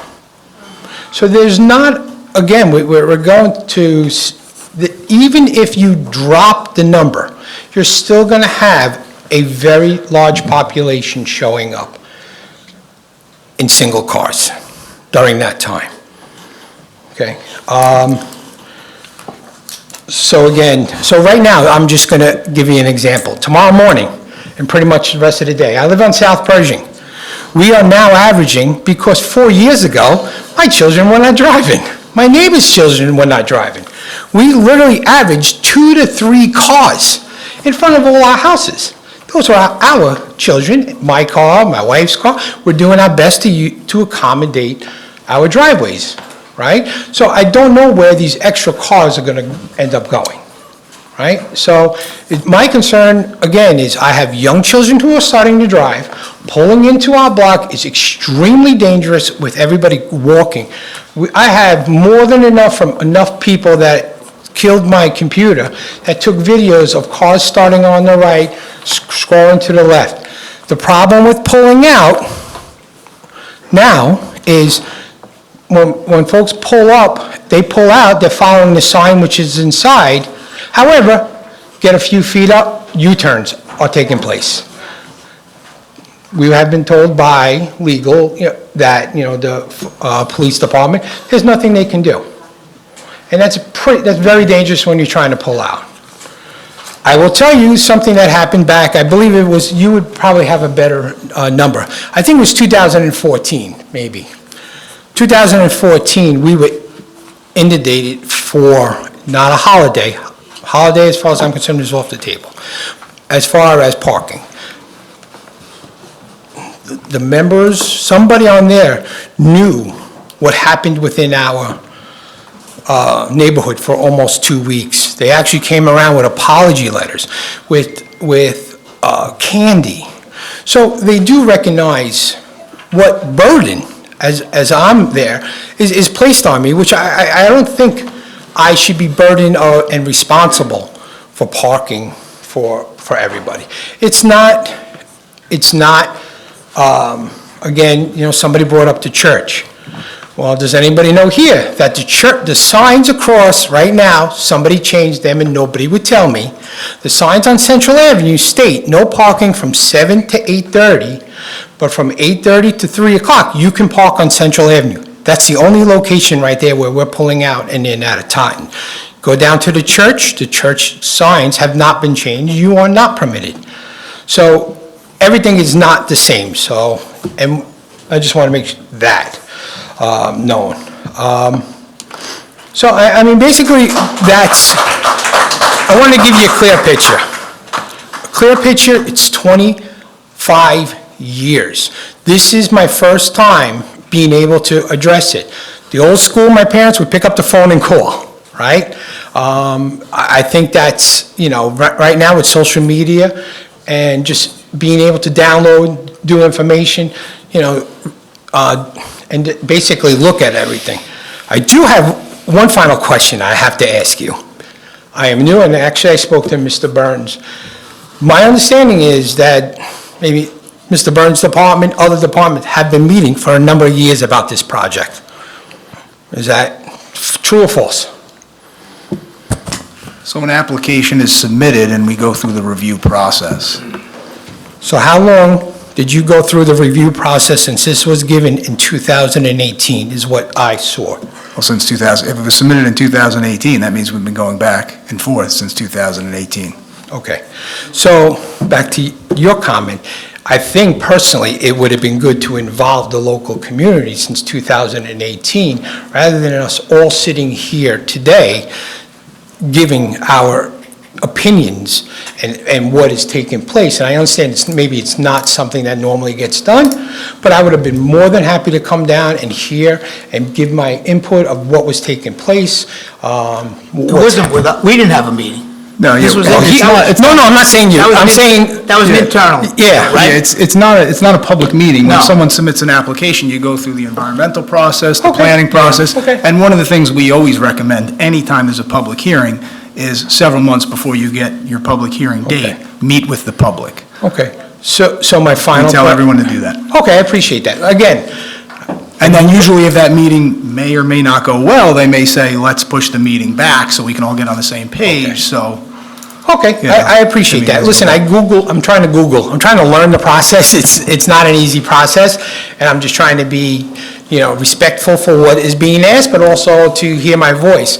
So after today's decision of the county declining, what is the process? I mean, I'm very confused on the process. If the county had voted this down, we're here today to hear everybody's sides. I'm going to ask the word because everybody's asking me, why? Why are we here if the county, even though they approved and signed off on some things, that board is saying, you know what, here are the main issues that should be addressed before we move forward? Certainly, so I'll answer that. So that's a very good question. Ultimately, the applicant has the right to put forth an application. So they were denied by Nassau County Planning Commission this morning. They could still gain approval by both the Planning Advisory Board and the Zoning Board with a supermajority, which would be 5 of 7 members. If they are denied by the board, either board, they would have the opportunity to bring an Article 78 where a judge would decide their fate. So the process doesn't end with the municipality. Okay, So they have the right to keep moving forward. They could have said today, you know what, we're going to go back to the drawing board, we heard some things, maybe we're going to critique. Obviously, they didn't do that, they're here this evening, and they have the right to do that. It's good knowledge. It's good knowledge that we all understand the process because again, social media is not everybody's friend and everybody, things don't get posted and it's just very important. If anybody's looking for any of the photos that we have, we'd be more than happy to Yes, send. please, we'll take Send those. everything that we have. Scott, you want to get them? Yeah. Okay, I If you have have them now, or you can get them to me later, I actually was given your business card and I will email them to your business Yep, card. so we'll they get them can to be all the shared. board members. Thank you. Thank you for your time. Thank you. Thank you.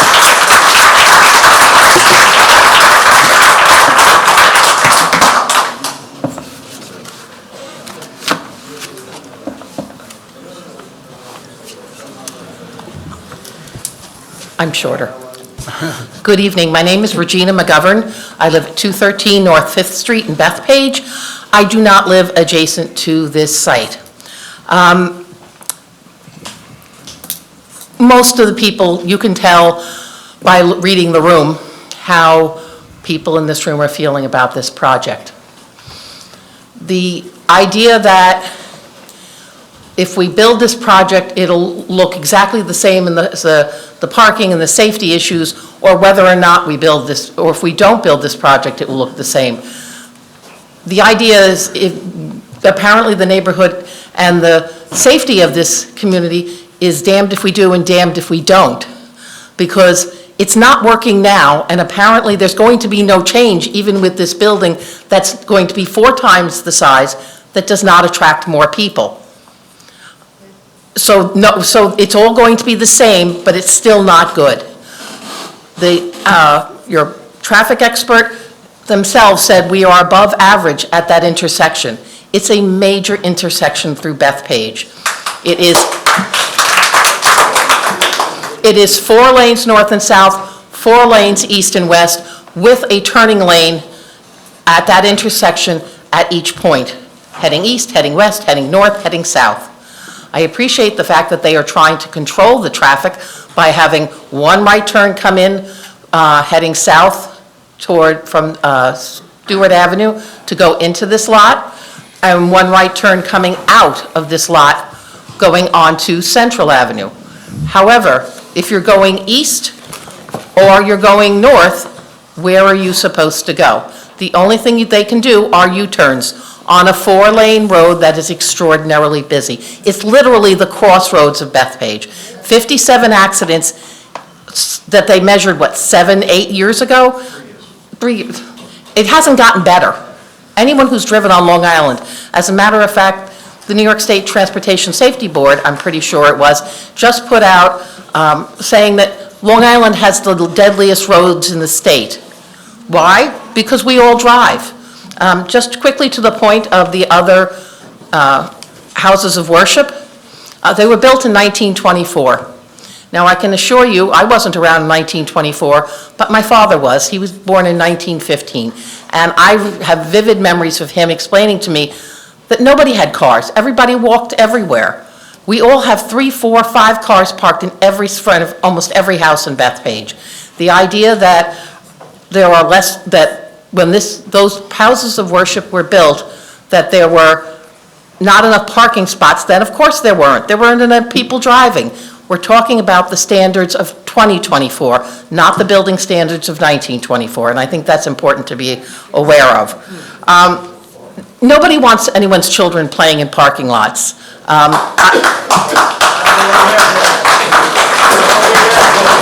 I say that as somebody who attended Catholic school for 7 years and played in a parking lot with 200-300 other children at a time. So I can understand their concern. However, the idea that a building that is 4 times the size of their current building is going to have the same number of people, they will not attract anyone new to this big, gorgeous building, is a little surprising to any of us who are looking at it. And the idea that they are going to reduce the number of people who will come in from 464 to a magic number of 264 that works with the number of parking spaces they would need. I realize it's not in your purview to speak about parking. However, it is in your purview to look at a site plan and say, is this safe for the community? It's not safe now. It's not going to be safe when they build it. It's not safe. There needs to be something better done. Anyone who has anything to do with the emergency services, and I'm proudly married to a member of the fire department, volunteer, I have a scanner I can hear in every room in my house. If I had $1 for every time I heard MVA, corner of Stewart and Central, I'd be rich. That is a dangerous, dangerous intersection. And as it stands now, we are all try not to hit the people going to the mosque. And I feel terrible because nobody wants to hit someone going to worship. It's a beautiful thing. But they're darting across traffic, they're darting through intersections, they're not going to the crosswalk, and we're all trying not to kill anyone. So these are the things that concern the residents of this community. They've been good neighbors, we're happy they're there. Good luck, God bless, pray. I'm all for praying. However, let's do it safely, and you're not doing it safely now. The idea that a building 4 times the size is going to be more safe somehow is ludicrous, frankly. And yes, there is a lot full sign that's used constantly at that area, constantly. And what happens is the lot's full, they pull up on Central, they drop people off, and they dart out. Crossroads of our community, it's not safe now. It's not going to be safe with a building that's 4 times the size. Thank you very much for your time.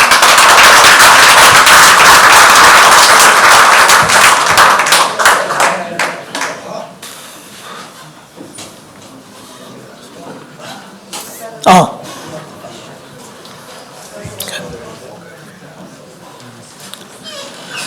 state your name, please. Hi, Rose. Should I use an alias tonight?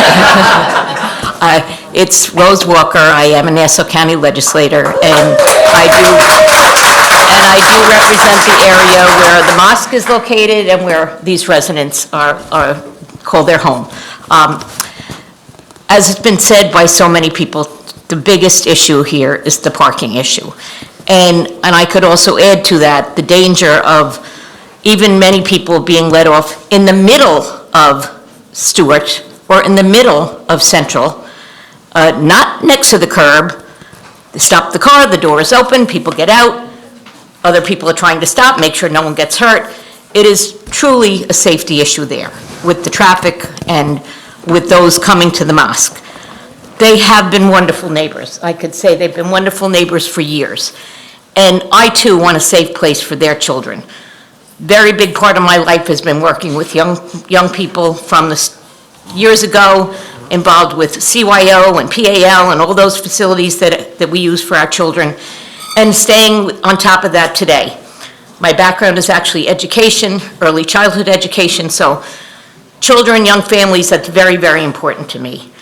But this issue with the parking and the traffic in that area and the accidents in that area, the safety part for the residents and for the members of the mosque is very much an issue to me. I do, like I said, I want a safe place for the children to play. It sounds like the mosque is going to be beautiful, but I can tell you, on those side streets, people park all over. And it's wonderful that members of the mosque try to make sure what people are doing, so on and so forth, but driveways are blocked, cars sometimes on sidewalks, cars sometimes on people's lawns. There's limited space, and I know nobody can help what other people do anywhere, okay? And it happens not just with our mosques, it happens all over. But it's a tremendous issue in the Bethpage community because they do park on the side streets. And I could tell you too, when there's multiple cars, sometimes basically back to back on those side streets, God forbid an emergency vehicle has to get down that street, they cannot. They cannot get down those roads, which is very, not Central, not Stewart, but Okay, no, not you. Oh, thank you. they cannot, if cars are on both sides of those streets. Just a minute, Rose, because we want to hear what you have to say, and I know everybody does. Go ahead. But if cars are on both sides of the street, parked on those side streets, an emergency vehicle often cannot get down those streets, especially if it's on a bend or so on and so forth. So that is my biggest concern, and that is really the concern of the residents. It's really, I would love for them to be able to find a huge, big site that had plenty of parking and utilize it and stay in the community. No one wants to lose wonderful people who have been a part of the community for a very long time. And they do wonderful things. They serve breakfast. They do, and not just to their congregation. All are welcome. The signs will say that. All are welcome. They have been wonderful neighbors. So this isn't against the mosque or against, them being in the community. It's just making sure that there's something there that's the right size to fit that plot and the right amount of parking so that everyone has a place to park and safely, everybody can be in there safely, come in, drop people off, park their cars, do whatever, but in a safe environment. And that's really what I have to say. So thank you so much. Thank you, Rose. Oh, you're, No, you're wait a minute, next. wait a minute, you're You're next. not. The guy in the blue shirt. I'm going to be 2 seconds. Okay. How you guys doing? My name's Paul. You're Peasy. next. I live in Bethpage. I just want to touch on something real quick. There's only 100 intersections in Nassau County that Nassau County deemed dangerous enough or congested enough to put red light cameras. This is one of them. So this is, I just want that, take that into consideration as far as I live right there in that vicinity. I'm like 2 blocks away. We're hearing comments about kids and safety and stuff like that, and there's not a person anywhere that's ever going to argue against giving kids the opportunity to be safe and play and so forth and so on. But it seems like the concessions that are being made on everyone else's part, not just theirs. saying the building is the building, and the dumpster is the dumpster, the lights are the lights, and, and all these, and the only one who's being asked to make concessions is us. We have to deal with traffic, we have to deal with the dangerous intersection, we have to deal with the possibility that there's going to be more parishioners there, with the hopes and possibilities that there won't be. The promises made by the architect and the guy who does a study on, it just seems that, like, nobody has a crystal ball, nobody knows what the future holds, but the way it is right now is not safe. It's congested, and if you leave the way it is right now, here is the current map of the surrounding area. It's 2-hour parking, 4-hour parking, and the green, the yellow-green is no parking. So, what's going to be the next step? Are we going to go at odds with our neighbors? My neighbor's here, he's 4 rows behind me, lives 2 houses away from me. What are we going to do? We're going to start calling the cops on our neighbors because they're parking in front of our house when there's no parking signs? My kids can't park there, I can't park there, I utilize my driveway. Is that how, this is not, in my mind, I don't want to go down that route. I don't think we should go down that route as a community. There has to be some sort of compromise to be made. I don't know what it is. I'm not in real estate. I don't have any of the insight to find a facility that's more, would accommodate them better. I hope you guys can. I hope they can. We can come to some sort of resolution but in my opinion, that spot is just not a good spot to have a facility that size.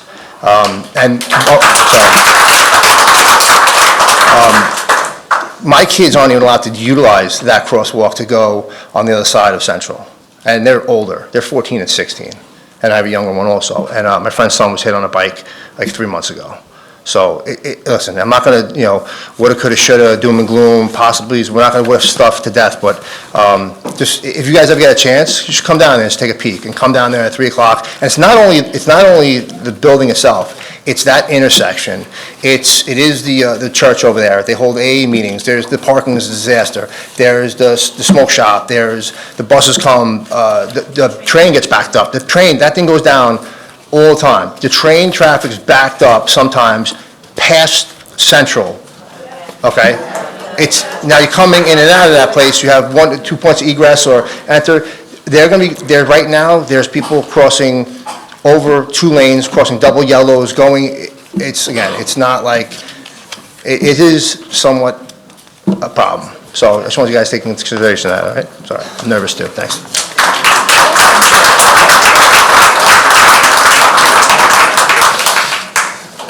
Only a half an hour, one Friday.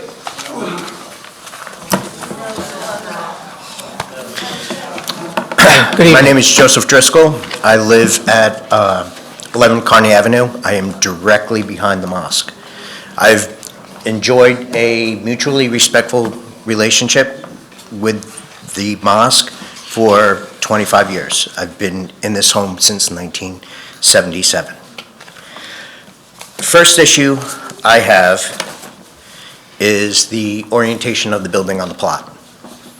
It's a 2-story building facing directly towards my backyard. So, to the point that was made about the children playing, we always find basketball, soccer balls, whatever in our backyard. We're always happy to toss them back over the fence, allow the children to come back and find them. Kids are kids. We very frequently have kids looking over the fence, peering into our yard to see what's going on. It's easy enough to stop that when they're standing by the fence. Hey, what are you doing? And they duck down. I have my wife, I have a teenage daughter. The teenage daughter's friends swimming in the pool. How high is that fence? Is that It's 6 either foot? 6 foot or 8 foot. It's whatever code They is. peer over that fence? Yeah, they stand on something. Oh. They used to climb a tree, but the tree was cut down. Okay. So now they stand on something. Oh, I was wondering. Okay. So, but kids are kids. It's easy enough for me to address that when I can see them. But if they're upstairs in a classroom staring out windows, it's a concern. The other concern is the effect that's going to have on my property value. These homes along that side of Kearney Avenue are all, with the exception of the corner home, all legal 2-family homes. So we have 2-story homes, now there's a 2-story building, and it's what I feel to be an invasion of privacy. If they were to move the building to the west side of the lot, keeping it oriented the way it needs to be for their faith, they will then be staring at a municipal, or facing a municipal parking lot, instead of the back of people's homes. And I feel that that would be a much more respectful solution for the neighbors. The other issue I'd like to address is parking. I know everyone's beat this to death, but I did not hear the gentleman who spoke about the parking study and the traffic study mention North Pershing, Kearney, Steuben, any of those blocks. He mentioned the blocks on the other side of Central Avenue. Come Friday, it's bedlam. Not only do we have the congregants, the overflow from the mosque, but we also have the parents picking up from the Lutheran church, the preschool, Little Gospelites. I can't tell you how many times I've called Nassau County PD, how many times I've called the town, deaf ears. I get, well, there's nothing we can do, because they don't have parking. And the parents park all over the place. They park in people's driveways to pick up their kids. But now, and especially on Fridays, we have perfect storm of the congregants overflow, the parents doing pickup, and then we also have all the people who use our block as a cut-through to beat the red light. And they will race down the block doing 60 miles an hour. You can hear them, it sounds like you're at a drag strip. We've brought that concern before the board several years ago, asking to implement speed humps or something to that effect. We were told that that would make it more dangerous, and they put up some, kids at play signs. So that was a little disheartening. We've witnessed more potential accidents, more near misses, which aren't included in the studies. We've had more people encroach on our driveway. We've had it almost impossible for us to get in and out of our driveway because of how tight the parking is on the street. I'm very happy to be the mosque's neighbor. I've been there since those two buildings started out as a Pizza Hut and a Long John Silver's. All right? I've dealt with Hoshi Sushi dumping buckets of raw fish and chicken in their dumpster, which was right behind my backyard, and the rats from the sump dragging the refuse into my yard. I've dealt with all of that. Comparatively speaking, the few little nuisances, the few milk containers over the yard, the stuff shoved under my fence, it's nothing compared to the issues that we faced with the other establishments. And I'm very happy to share the community share the neighborhood with the Muslim community. And the Muslim community on Long Island has been growing by leaps and bounds over the past 25 years since the mosque bought the property. And I can only expect it to continue to grow. I see the faces and the dynamic of my neighborhood changing on an almost daily basis, and I welcome that change. But I do think that this plan would be a detriment to the neighborhood. It would reduce my sense of privacy, my sense of security, having it facing my house. It would not alleviate any of the current parking issues. They discussed capping the occupancy, voluntarily capping the occupancy of the building. Whether or not they would be able to adjust that upward based on the county or state number in the future as their needs grow, I don't know. That's not my purview. However, what I do know is the building is one occupancy. But then, historically, every year for their holidays, for Ramadan, they put up big tents in their parking lot, which then closes off the parking lot to traffic, closes off the parking lot to parking. Their attendance is much higher during the holidays than it is, I think, during regular. And I can't speak to that as accurately as they may be able to. It's a little price to pay, to love your neighbor and to deal with that for, a week or two or whatever. But looking forward, when they build this much larger building, I think it's like between 3 and 4 times the square foot, having such a much larger space, saying to myself, are they still going to put up the tents during these holidays? Are they still going to close off portions of their parking lot? Are they still going to be encroaching into our neighborhoods, parking on the streets? They have to park somewhere, and I don't want them getting hit by cars crossing Central Avenue. However, it is a burden on the neighborhood. I think they could figure out a better solution for their design. You're going to put up tents? No, I said that before, no tents. No more tents? No, but not for the new facility, but sometimes they visit up during Ramadan presently. Right. Oh, all right, come up and sing. So, he wants to know about tents. Right, no, I understand. Tents have been used over the years, and they get used primarily during Ramadan. But if, when the new facility is constructed, there will not be tents, and that we would accept that as a condition to an approval, that there be no tents on the premises.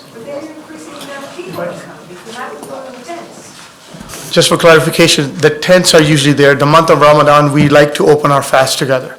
So the mosque gets food outside for the people, the congregants that are coming in. So if and when this new facility is constructed, the basement, that's where we're going to be serving that food, so that there is nobody outside blocking any driveways or us blocking any parking spots or having tents that may bother our neighbors. All of that is going to be moved downstairs so that we can actually eat in a proper place. Okay. So the tents are they're not a religious or, it's just Not at a all. convenience. They're more for accommodation because Accommodations. right now there are 2 assembly areas, and it's very tough for us to serve food when our community is in. We put tarps on the floor, the same place where we are praying barefoot. So tarps are there, people eat, we pick up the tarps, we clean our carpets again before we can start praying. So the tents are there to more accommodate the communities, that at least it's a convenient place for people to eat and we don't have to clean up as much. But again, once the new facility hopefully is there, all of that is going to be moved down in the basement. Okay, thank you.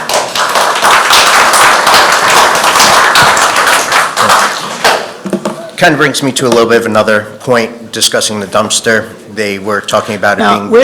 is your house right behind that loading? Is that you? Yeah, if you look, I'm not directly behind the dumpster, I'm just the plot to the right of it. It has some sort of writing up above, so I'm right behind the loading area. Oh, okay, behind the loading. Yeah, so if you look, you see, to the right, you see the house and the big plot. I'm the next plot right adjacent to that. Okay. So, Was it? Number 11, Kearney. What'd you say, number 11? yeah, number 11. That's this writing. Okay. Yeah. Oh, that's the writing up there, okay. So, I'll agree, 99% of their waste is dry waste. However, a lot of times, very often, especially with the kids, they throw their garbage, which is usually milk containers, snack containers, so it's not all dry, non-food waste. And during Ramadan, they do barbecue, they do cook. Other times of the year, they do barbecue, they do cook, and that waste currently, under their current system, finds its way into my yard. And as I said, every time I've had something that I've brought up to the board of the mosque, they've addressed it immediately, they've remedied it immediately. They've been very respectful, wonderful neighbors. And I'm happy to have them back there. I just think that this site plan would not be beneficial to the community, would not be resolving any of the current issues with the parking, and would then further encroach on my and my neighbors' privacy. Thank you. Okay, thank you.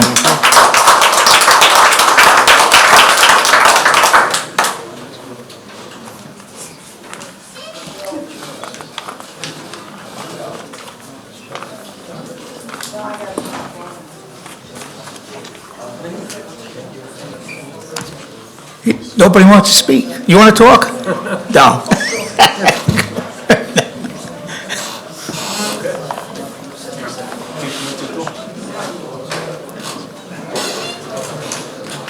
How are you doing? So my name is Tariq Ali. I've been in the community I live in 91 South Sherman. It's up like away from the mosque. I've been in the community 27 years ago. Me and my wife, we had our shower for our wedding in the restaurant, an Italian restaurant. That's where we used to go for dinner for outside when we need to celebrate. Now, luckily, the community came up with a mosque. And it was a great idea for me because my wife is Italian, Catholic, and I'm Muslim. You married a nice person. It's perfect. Perfect mix, perfect mix.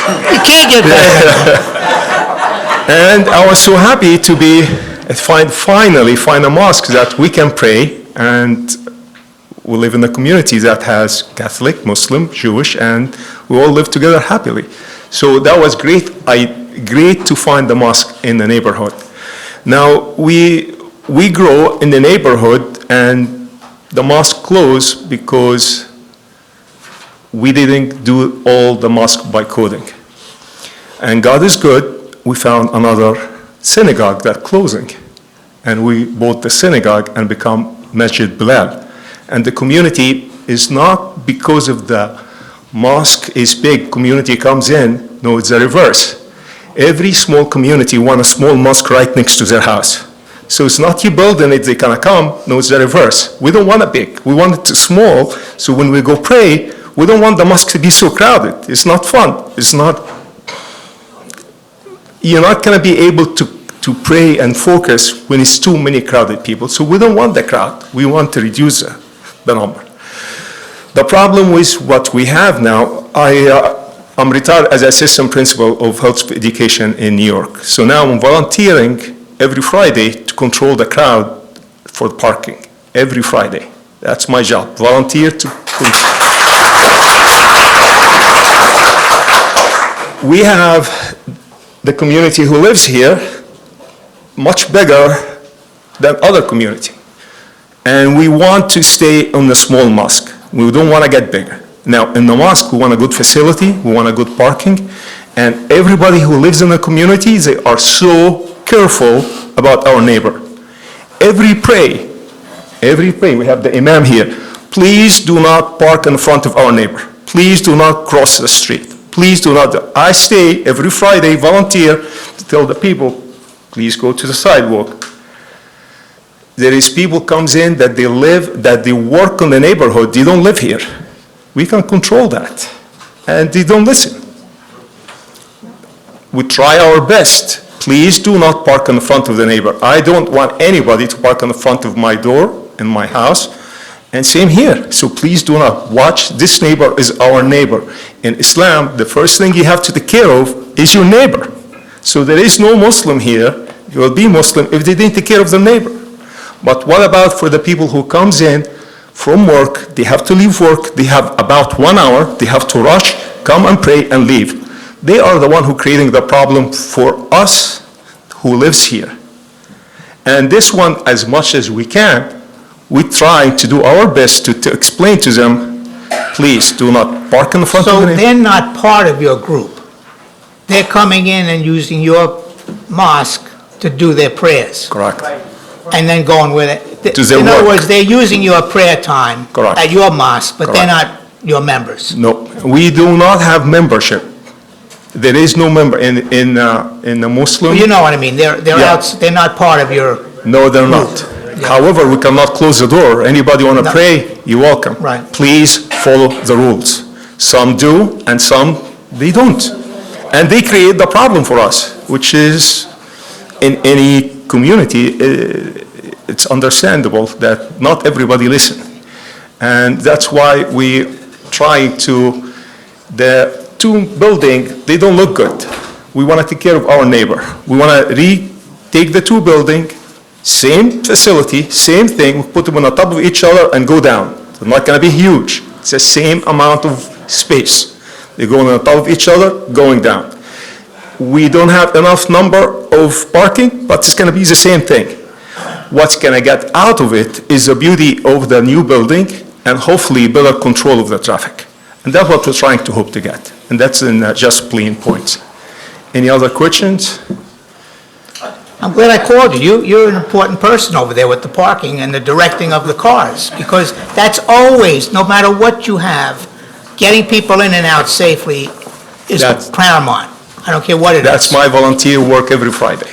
Well, you're worth every dollar they're paying you. God is good. Thank you.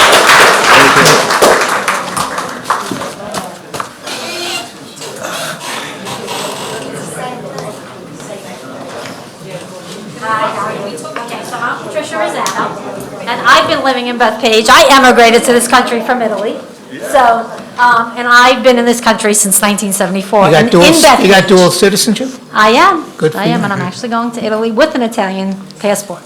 Oh, This okay. summer. But, well, I guess, has any studies been done where, I know that there's a lot of these congregations that are being developed throughout Long Island. Has any studies been done with this, a similar structure? So let's say. the You can talk to structure- us. Yeah, the structure currently is, let's say, 1,800 square feet. They want to increase it to whatever, 6,000 square feet.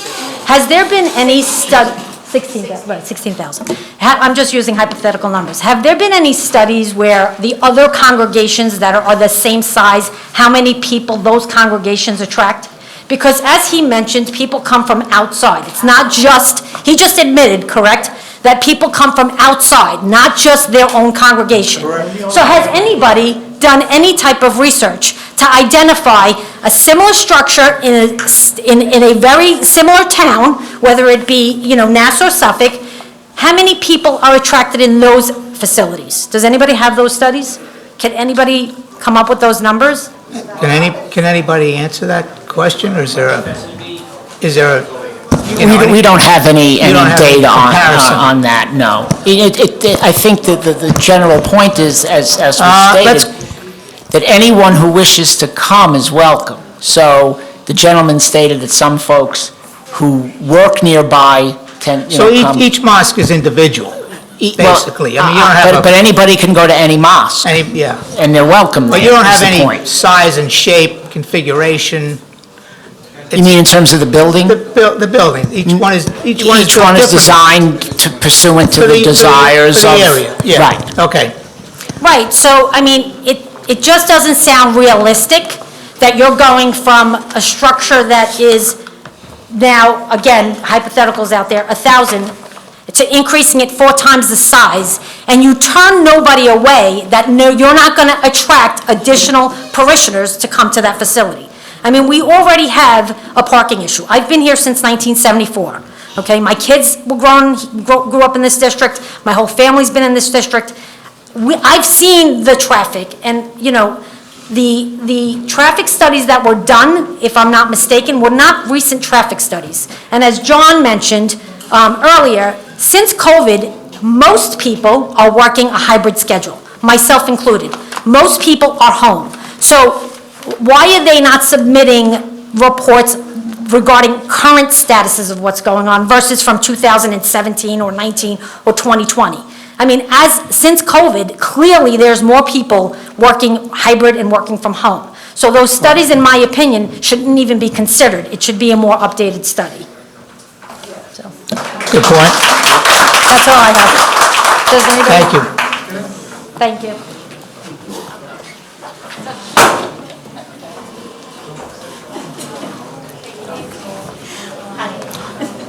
Never mind, hi, what's your name? My name is Callie Greco. I've lived in Bethpage. What do you have, you bring all Italians? No. I'm Greek. Oh, I married an Italian. Oh, okay. I've loved Bethpage. I love everybody. I've been in Bethpage 34 years. I've been a registered nurse 36 years. I'm extremely culturally diverse. I love everybody. I love everybody. Every culture, every religion, I love everybody.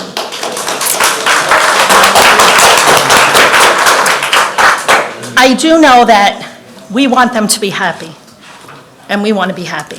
And I believe that this would be a beautiful place for them to worship.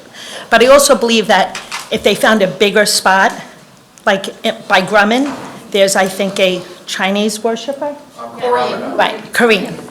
It's wonderful. Their traffic is isolated. It's not a road that's heavily trafficked. And we're fine with them. We want them to have this big, they could build 20,000 square feet, but that is a very small corner. And that is our main intersection in Bethpage. A lot goes on there. So I just think if they could find a better spot, or, you know the expression, if you build it, they will come? If they build this beautiful thing, 16,000 square feet, more people are going to come. It's going to be beautiful, they're going to want to come. So if there's problems now, what's going to happen when they build it? There's going to be even more problems, more accidents, more traffic, more unhappy people in that surrounding area. So why wouldn't why try to make trouble if it's a possibility? Why not find a bigger space and make a big, beautiful place of worship? And it would make everybody happy. I know they want their kids to play, but my kids, I have 4 kids, they want to play too. And what happens if they're riding their bike on the intersection and they get into trouble, they get hit? So we all want our kids to play and be happy.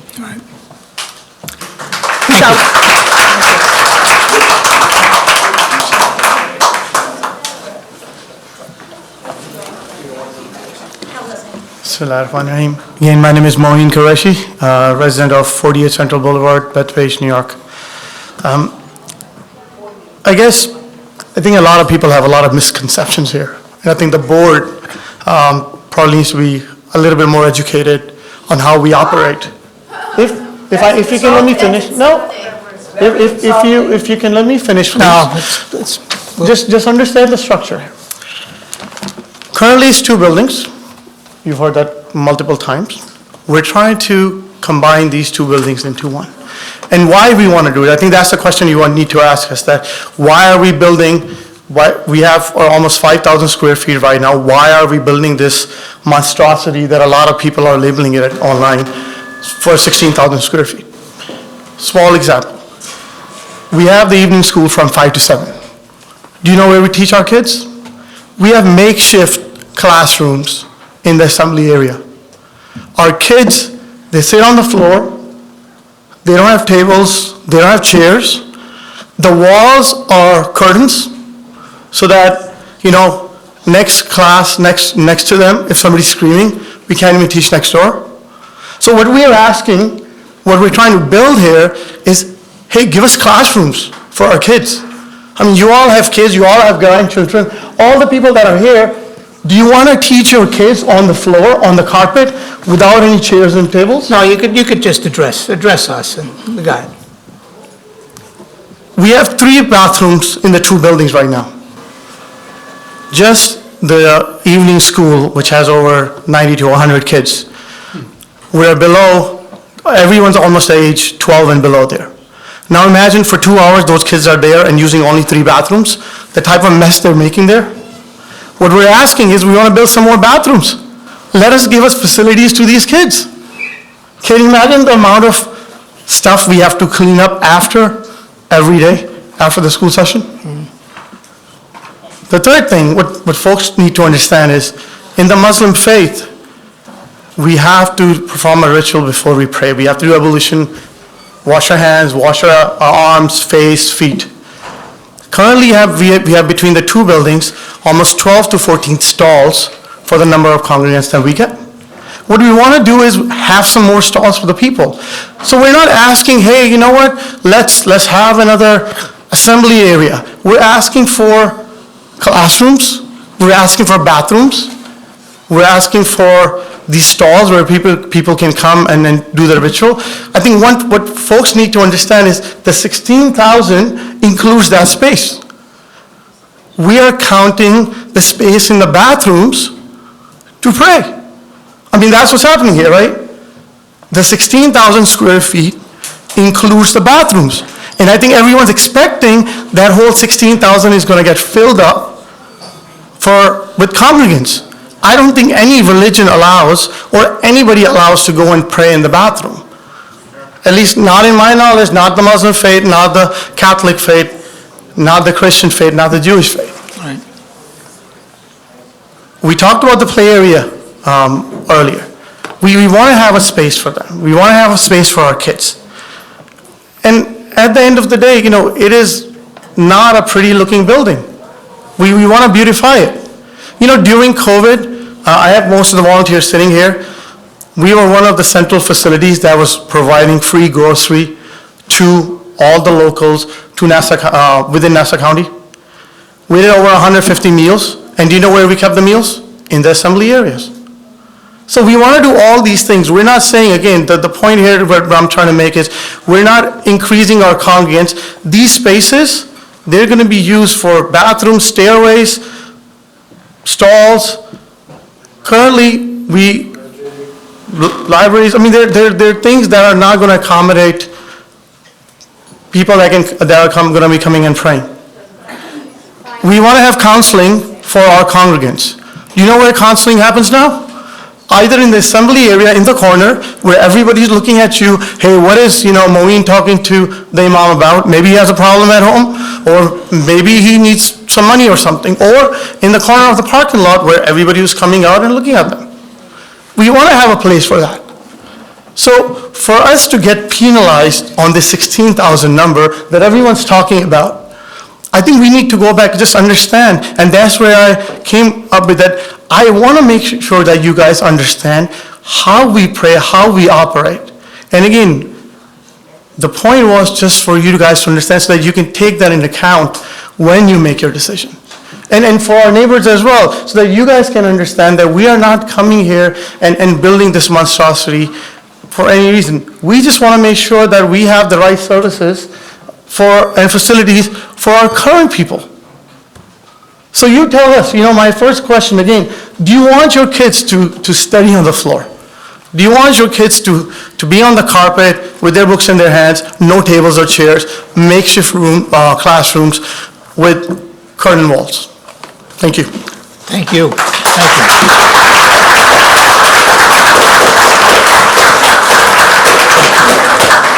All right. I just have a quick question. Nobody wants kids to be on the floor, okay? But you've been there for 25 years. How that just coming up now that you don't have enough space or correct location to teach the kids? This has been there for 25 years. So now what happened to year 2, year 3, year 4? Coming to a close, I think, but go ahead. So that's my question. Why? So for 25 years, nobody has said, hey, this is not good for our children. It's, 25 years ago this should have been addressed, not 25 years later, right? Like anything, time, they've been working on this, they have been working on it for years to get to this point. Right, So, okay, I was just more curious that all of a sudden we have been teaching all these years, and Well, that's... that's, that's up to that's up to them. Okay, I appreciate that, to tell thank you. the truth.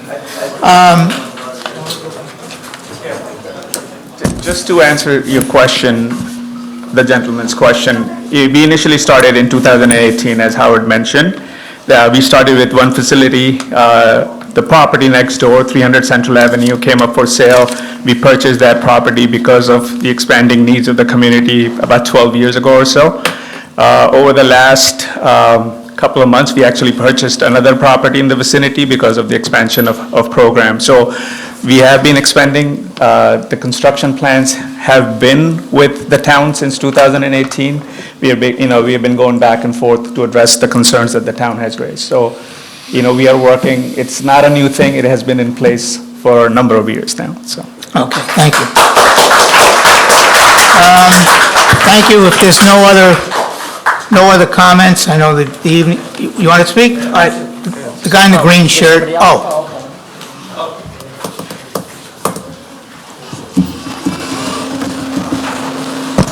Good evening. Good evening. And thank you for your patience and your sense of humor as well. Oh, It's appreciated. The lady that went before that spoke about... sorry. My name's Hassan Sheikh. I live in Syosset. Used to live in Bethpage before, and I used to go to this mosque, and I don't go there anymore. And the lady who had said that if you build it, they will come. I just want to address that. I basically live 10 minutes away from Masjid al-Baqi, Muslims of Long Island. I live 10 minutes away from there. But now, in Hicksville, there's a mosque which is 5 minutes away from me. I can go to Westbury in ICLI, which is also a 10-minute drive. So the thing is, at the end of the day, people don't pick a mosque. They pick convenience. For me, it's convenient to go elsewhere. I'm friends with everyone at this mosque. We meet elsewhere, but I don't go there for prayer service. During Ramadan, which is a busy month, again, for the prayer service at night, I go to a mosque in Dix Hills just because the prayer service there is the fastest. So at the end of the day, everyone is looking for convenience. So the thought that if they build a bigger center, more people are going to come, is not true. I just wanted to address that. The second thing is, a lot of people have addressed, traffic and all these issues. I can tell you that these guys are like the soup guy from Seinfeld. That's exactly what they're like. They shame people, they're tough. And at the end of the day, they want to be good neighbors, which is why they held a big town hall at the library. The room was full. I don't know what the capacity is there, but there were over 100 people there. So what was that, that was that pre-meeting? Yes. Going back to Yes, January? where they invited everyone from the neighborhood to address any questions. People came and spoke. Everyone had a chance to come and speak. So you had a good attendance from the residents in the area? Thank you. Over 200 people. Yeah, the room was full. And if you want, I'm sure they have the footage which they can share. There were people standing in that room. So I can assure you that the leadership at this mosque will go above and beyond to make sure that the neighbors are happy, and we've heard one thing over and over again, that they are great neighbors. So, look, the parking issue, whether you allow them to build it or not, the parking issue remains. You're going to have it now, you're going to have it then. But you'll have a beautiful building, you'll have manicured, gardens. They're going to take care of it. It will bring up the real estate value, if anything, in the neighborhood because you'll have a beautiful building. So, I think, you guys need to roll the dice, give them the blessing, and, hopefully we can put this chapter behind us. Thank you.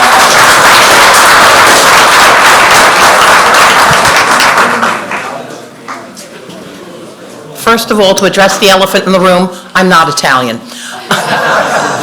Second of all, I appreciate the impassioned plea regarding the children and wanting them to have a safe place to work and to learn and to study. That's a beautiful thing, place for them to go to the bathroom. I have 3 kids, I relate. However, it doesn't change the issue we have with safety. It has not changed that. It's not good now. It's not going to be good if you build something. Address the safety issue, and I appreciate the fact that you're trying. I see them out there trying to direct traffic, and the gentleman who volunteers, you need an awful lot more help, because it's not working at all. Honestly, it's not. It's not a safe place, and I realize they can't control everyone. However, but right now, it's not safe. It's not going to be any safer if you build this. Address the bigger issue of safety. Let's talk about that, because at the end of the day, there have been near fatal accidents, there have been fatal accidents, people hit by cars, people hit on bicycles. Like I said, it happens all the time. And if we don't address that issue, which is one of the core issues, because if you come out and make a right onto Central, as they're going to have people going west, in order for them to go east, north, or south, they're going to pull a U-turn somewhere on Central Avenue. And if anyone thinks that's a good idea, I've got a bridge for you in Brooklyn. It's just not going to work, honestly. I appreciate your time. I appreciate your patience. Thank you. Thank you. Okay,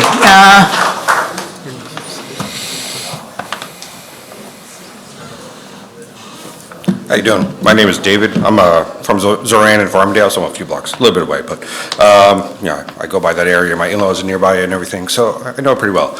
A lot of the concerns, seem to be traffic related. As we heard, realistically, Central Avenue and Stewart is just a terrible intersection, as we've heard. For those statistics, I don't think there was any breakdown of what day of the week, because we're hearing Friday is the busy day at the mosque. What day of the week are these 57 accidents that occurred over 3 years? And how many of it can we attribute to actually the mosque versus people driving recklessly? There's no number. We're just now currently attributing to the mosque for no reason. As one of the members said, Lutheran lets out their kids the same time as the mosque, so there's headaches with traffic all around, people parking on the side streets all the time. I grew up next to 3 car dealerships. I didn't know what it was like to park in front of my house for like 8 years. So I understand the inconvenience, the annoyance, but the idea that, it was brought up, this is going to bring more people to the mosque. If you look at, I was at the library meeting as well. If you look at the breakdown, we're talking about, as I said, more bathrooms, a basement area that, for, instead of tents outside, which took up parking spots, now it could be moved inside to the basement. So we're keeping they're keeping the parking open to, allow the people to come in and go.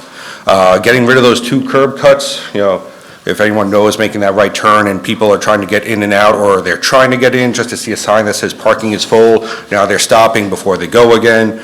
Getting rid of those 2 curb cuts and letting people have to go further down into the street before they could, come out, it's just like help alleviate some of that little stress and tension over there. I'm not saying that parking is going to be a perfect situation afterwards. They're even admitting that parking is going to still be a problem, but they're not looking to increase turnout by having classrooms, offices, bathrooms, places to wash your hands and feet.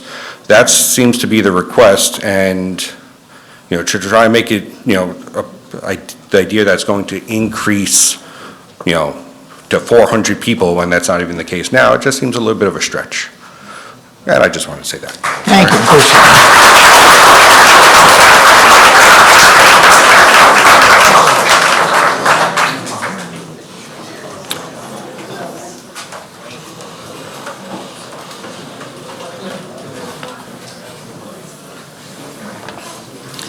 Evening, everyone. My name is Alexander Klimowicz. I live at the corner of North Pershing Avenue and Kearney, so I'm adjacent to the building.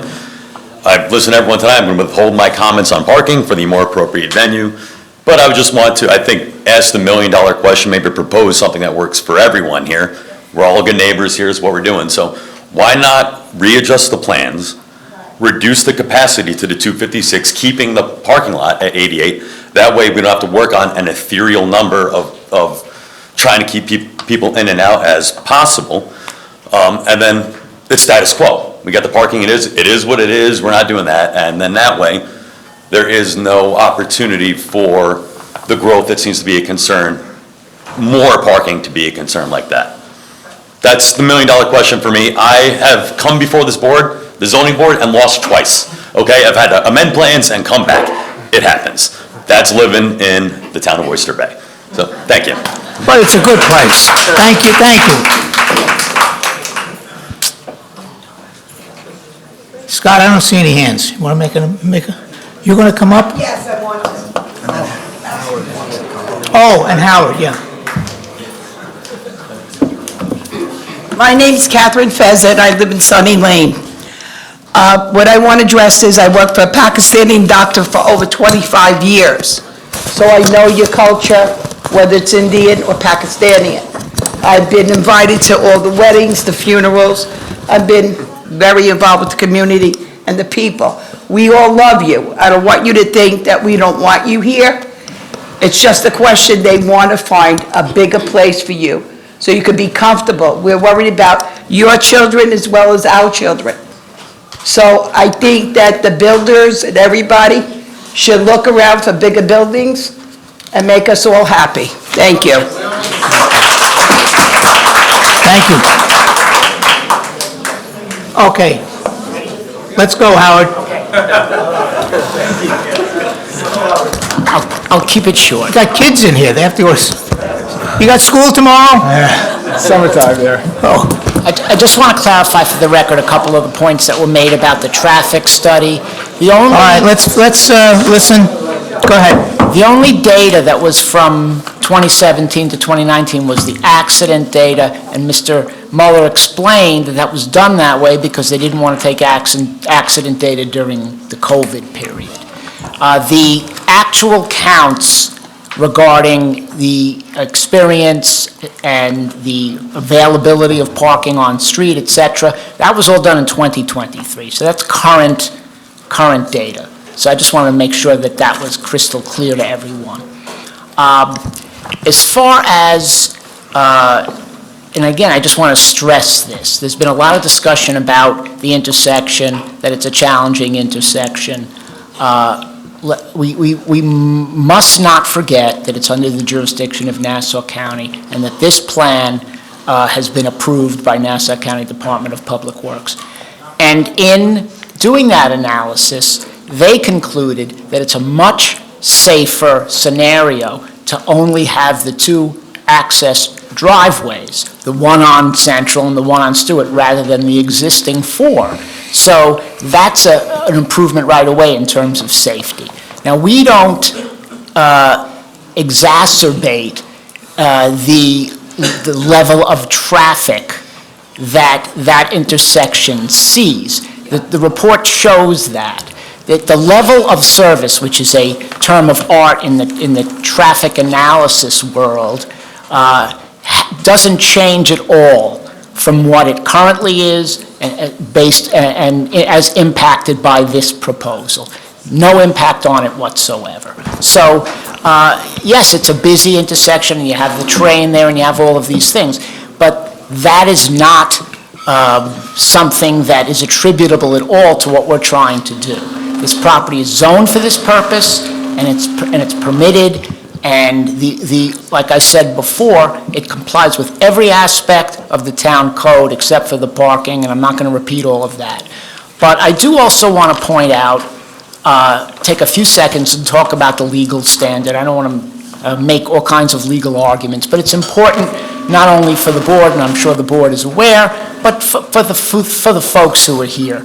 And the law regarding religious uses in New York State requires the municipality to accommodate the applicant in religious use cases. And so that's something that is very, very important here. This is not a commercial use and coming in seeking relaxations or variances from municipal codes. This is a religious use coming in saying, we comply with your statutes. And as I said before, that the issue of the parking, if this board approves the site plan, goes to the zoning board, and that's when the community will have a second opportunity to address the question of the parking and the issue of whether our proposed occupancy cap will satisfy the zoning board. So, these are very, very important things to consider. And again, as was brought up, the issue of, a larger mosque will attract more people. I think what has happened with the influx, and my client has explained this to me, as the influx of people of the Muslim faith coming into Nassau County, what that's done is increase the number of available mosques from 2 to 6. So the more people that come, there are more mosques in different areas, not larger mosques centralized. So that's an important thing, too. And also the gentleman was concerned who lives right behind about windows.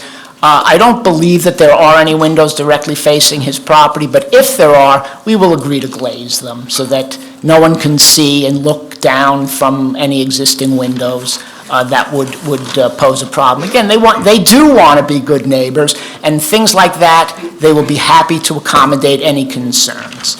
So in final summation, this is a permitted use. This is a site plan that meets every requirement, that has been studied extensively over a long, long period of time, and we respectfully request that this board approve the site plan, because that's all it's being asked to approve. It's not being asked to approve anything having to do with a deficiency in parking, and there's no evidence of any adverse impacts that this facility would cause.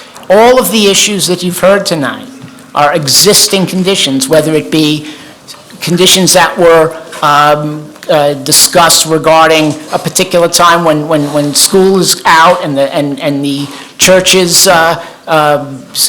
school for kids is out, and we don't cause that. We're part of the fabric, and yes, there are some issues, but this application is not going to make anything any worse, And I would submit it's going to make things better because of the flow on the site and the availability of all of the parking on the site to everyone who comes to the site, as opposed to the current situation where it depends upon which driveway you pull into as to whether you're going to use the parking in there. And I appreciate this board's attention and consideration, and we respectfully request that the application be approved. Thank you.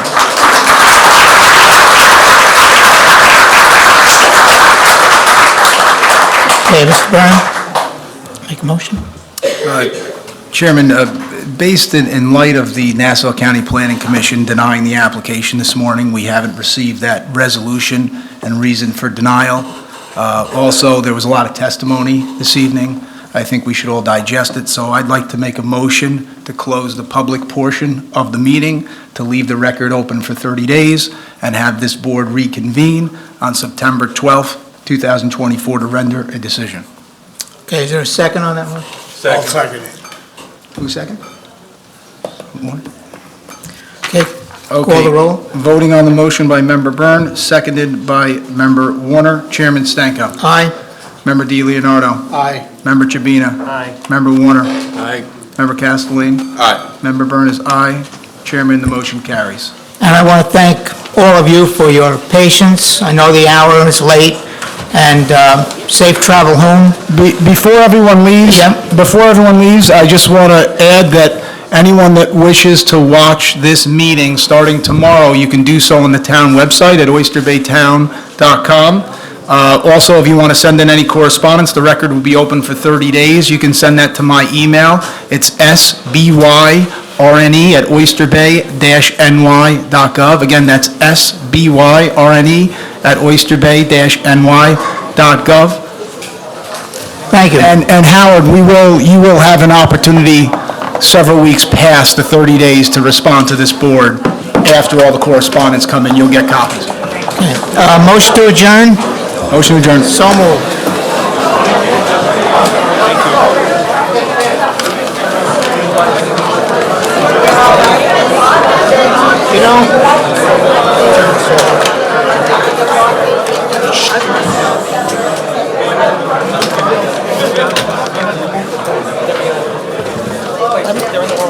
You know, remember that time we had the Locust Valley Boys Club? You were there, Locust Valley. One of the guys was told, you suggested we move the building. Yes, back. Forward, to the road. Right. Remember that? Right. Move the building.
What does that look like to you? I said it looks like what your horse wanted around the circle, right?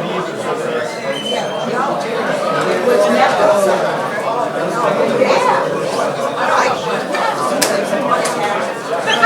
Right to be able to write something. I know everything.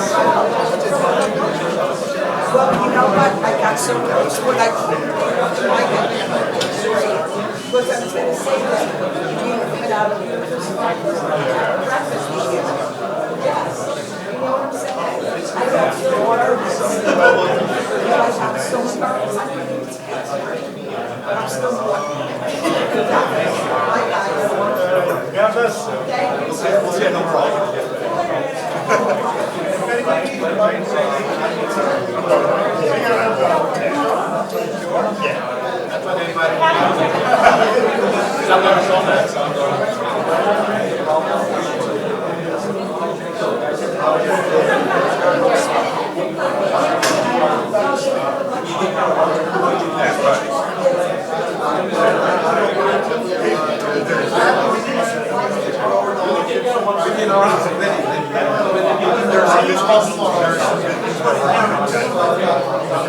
Get ourselves back to New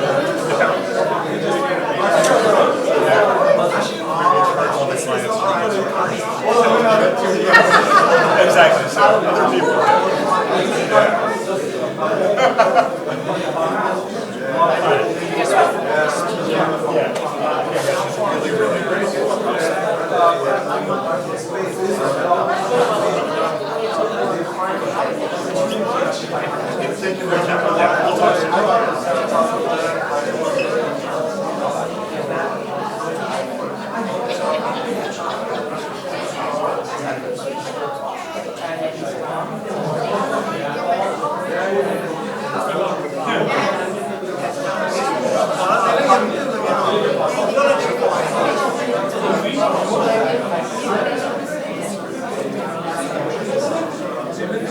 Thank you.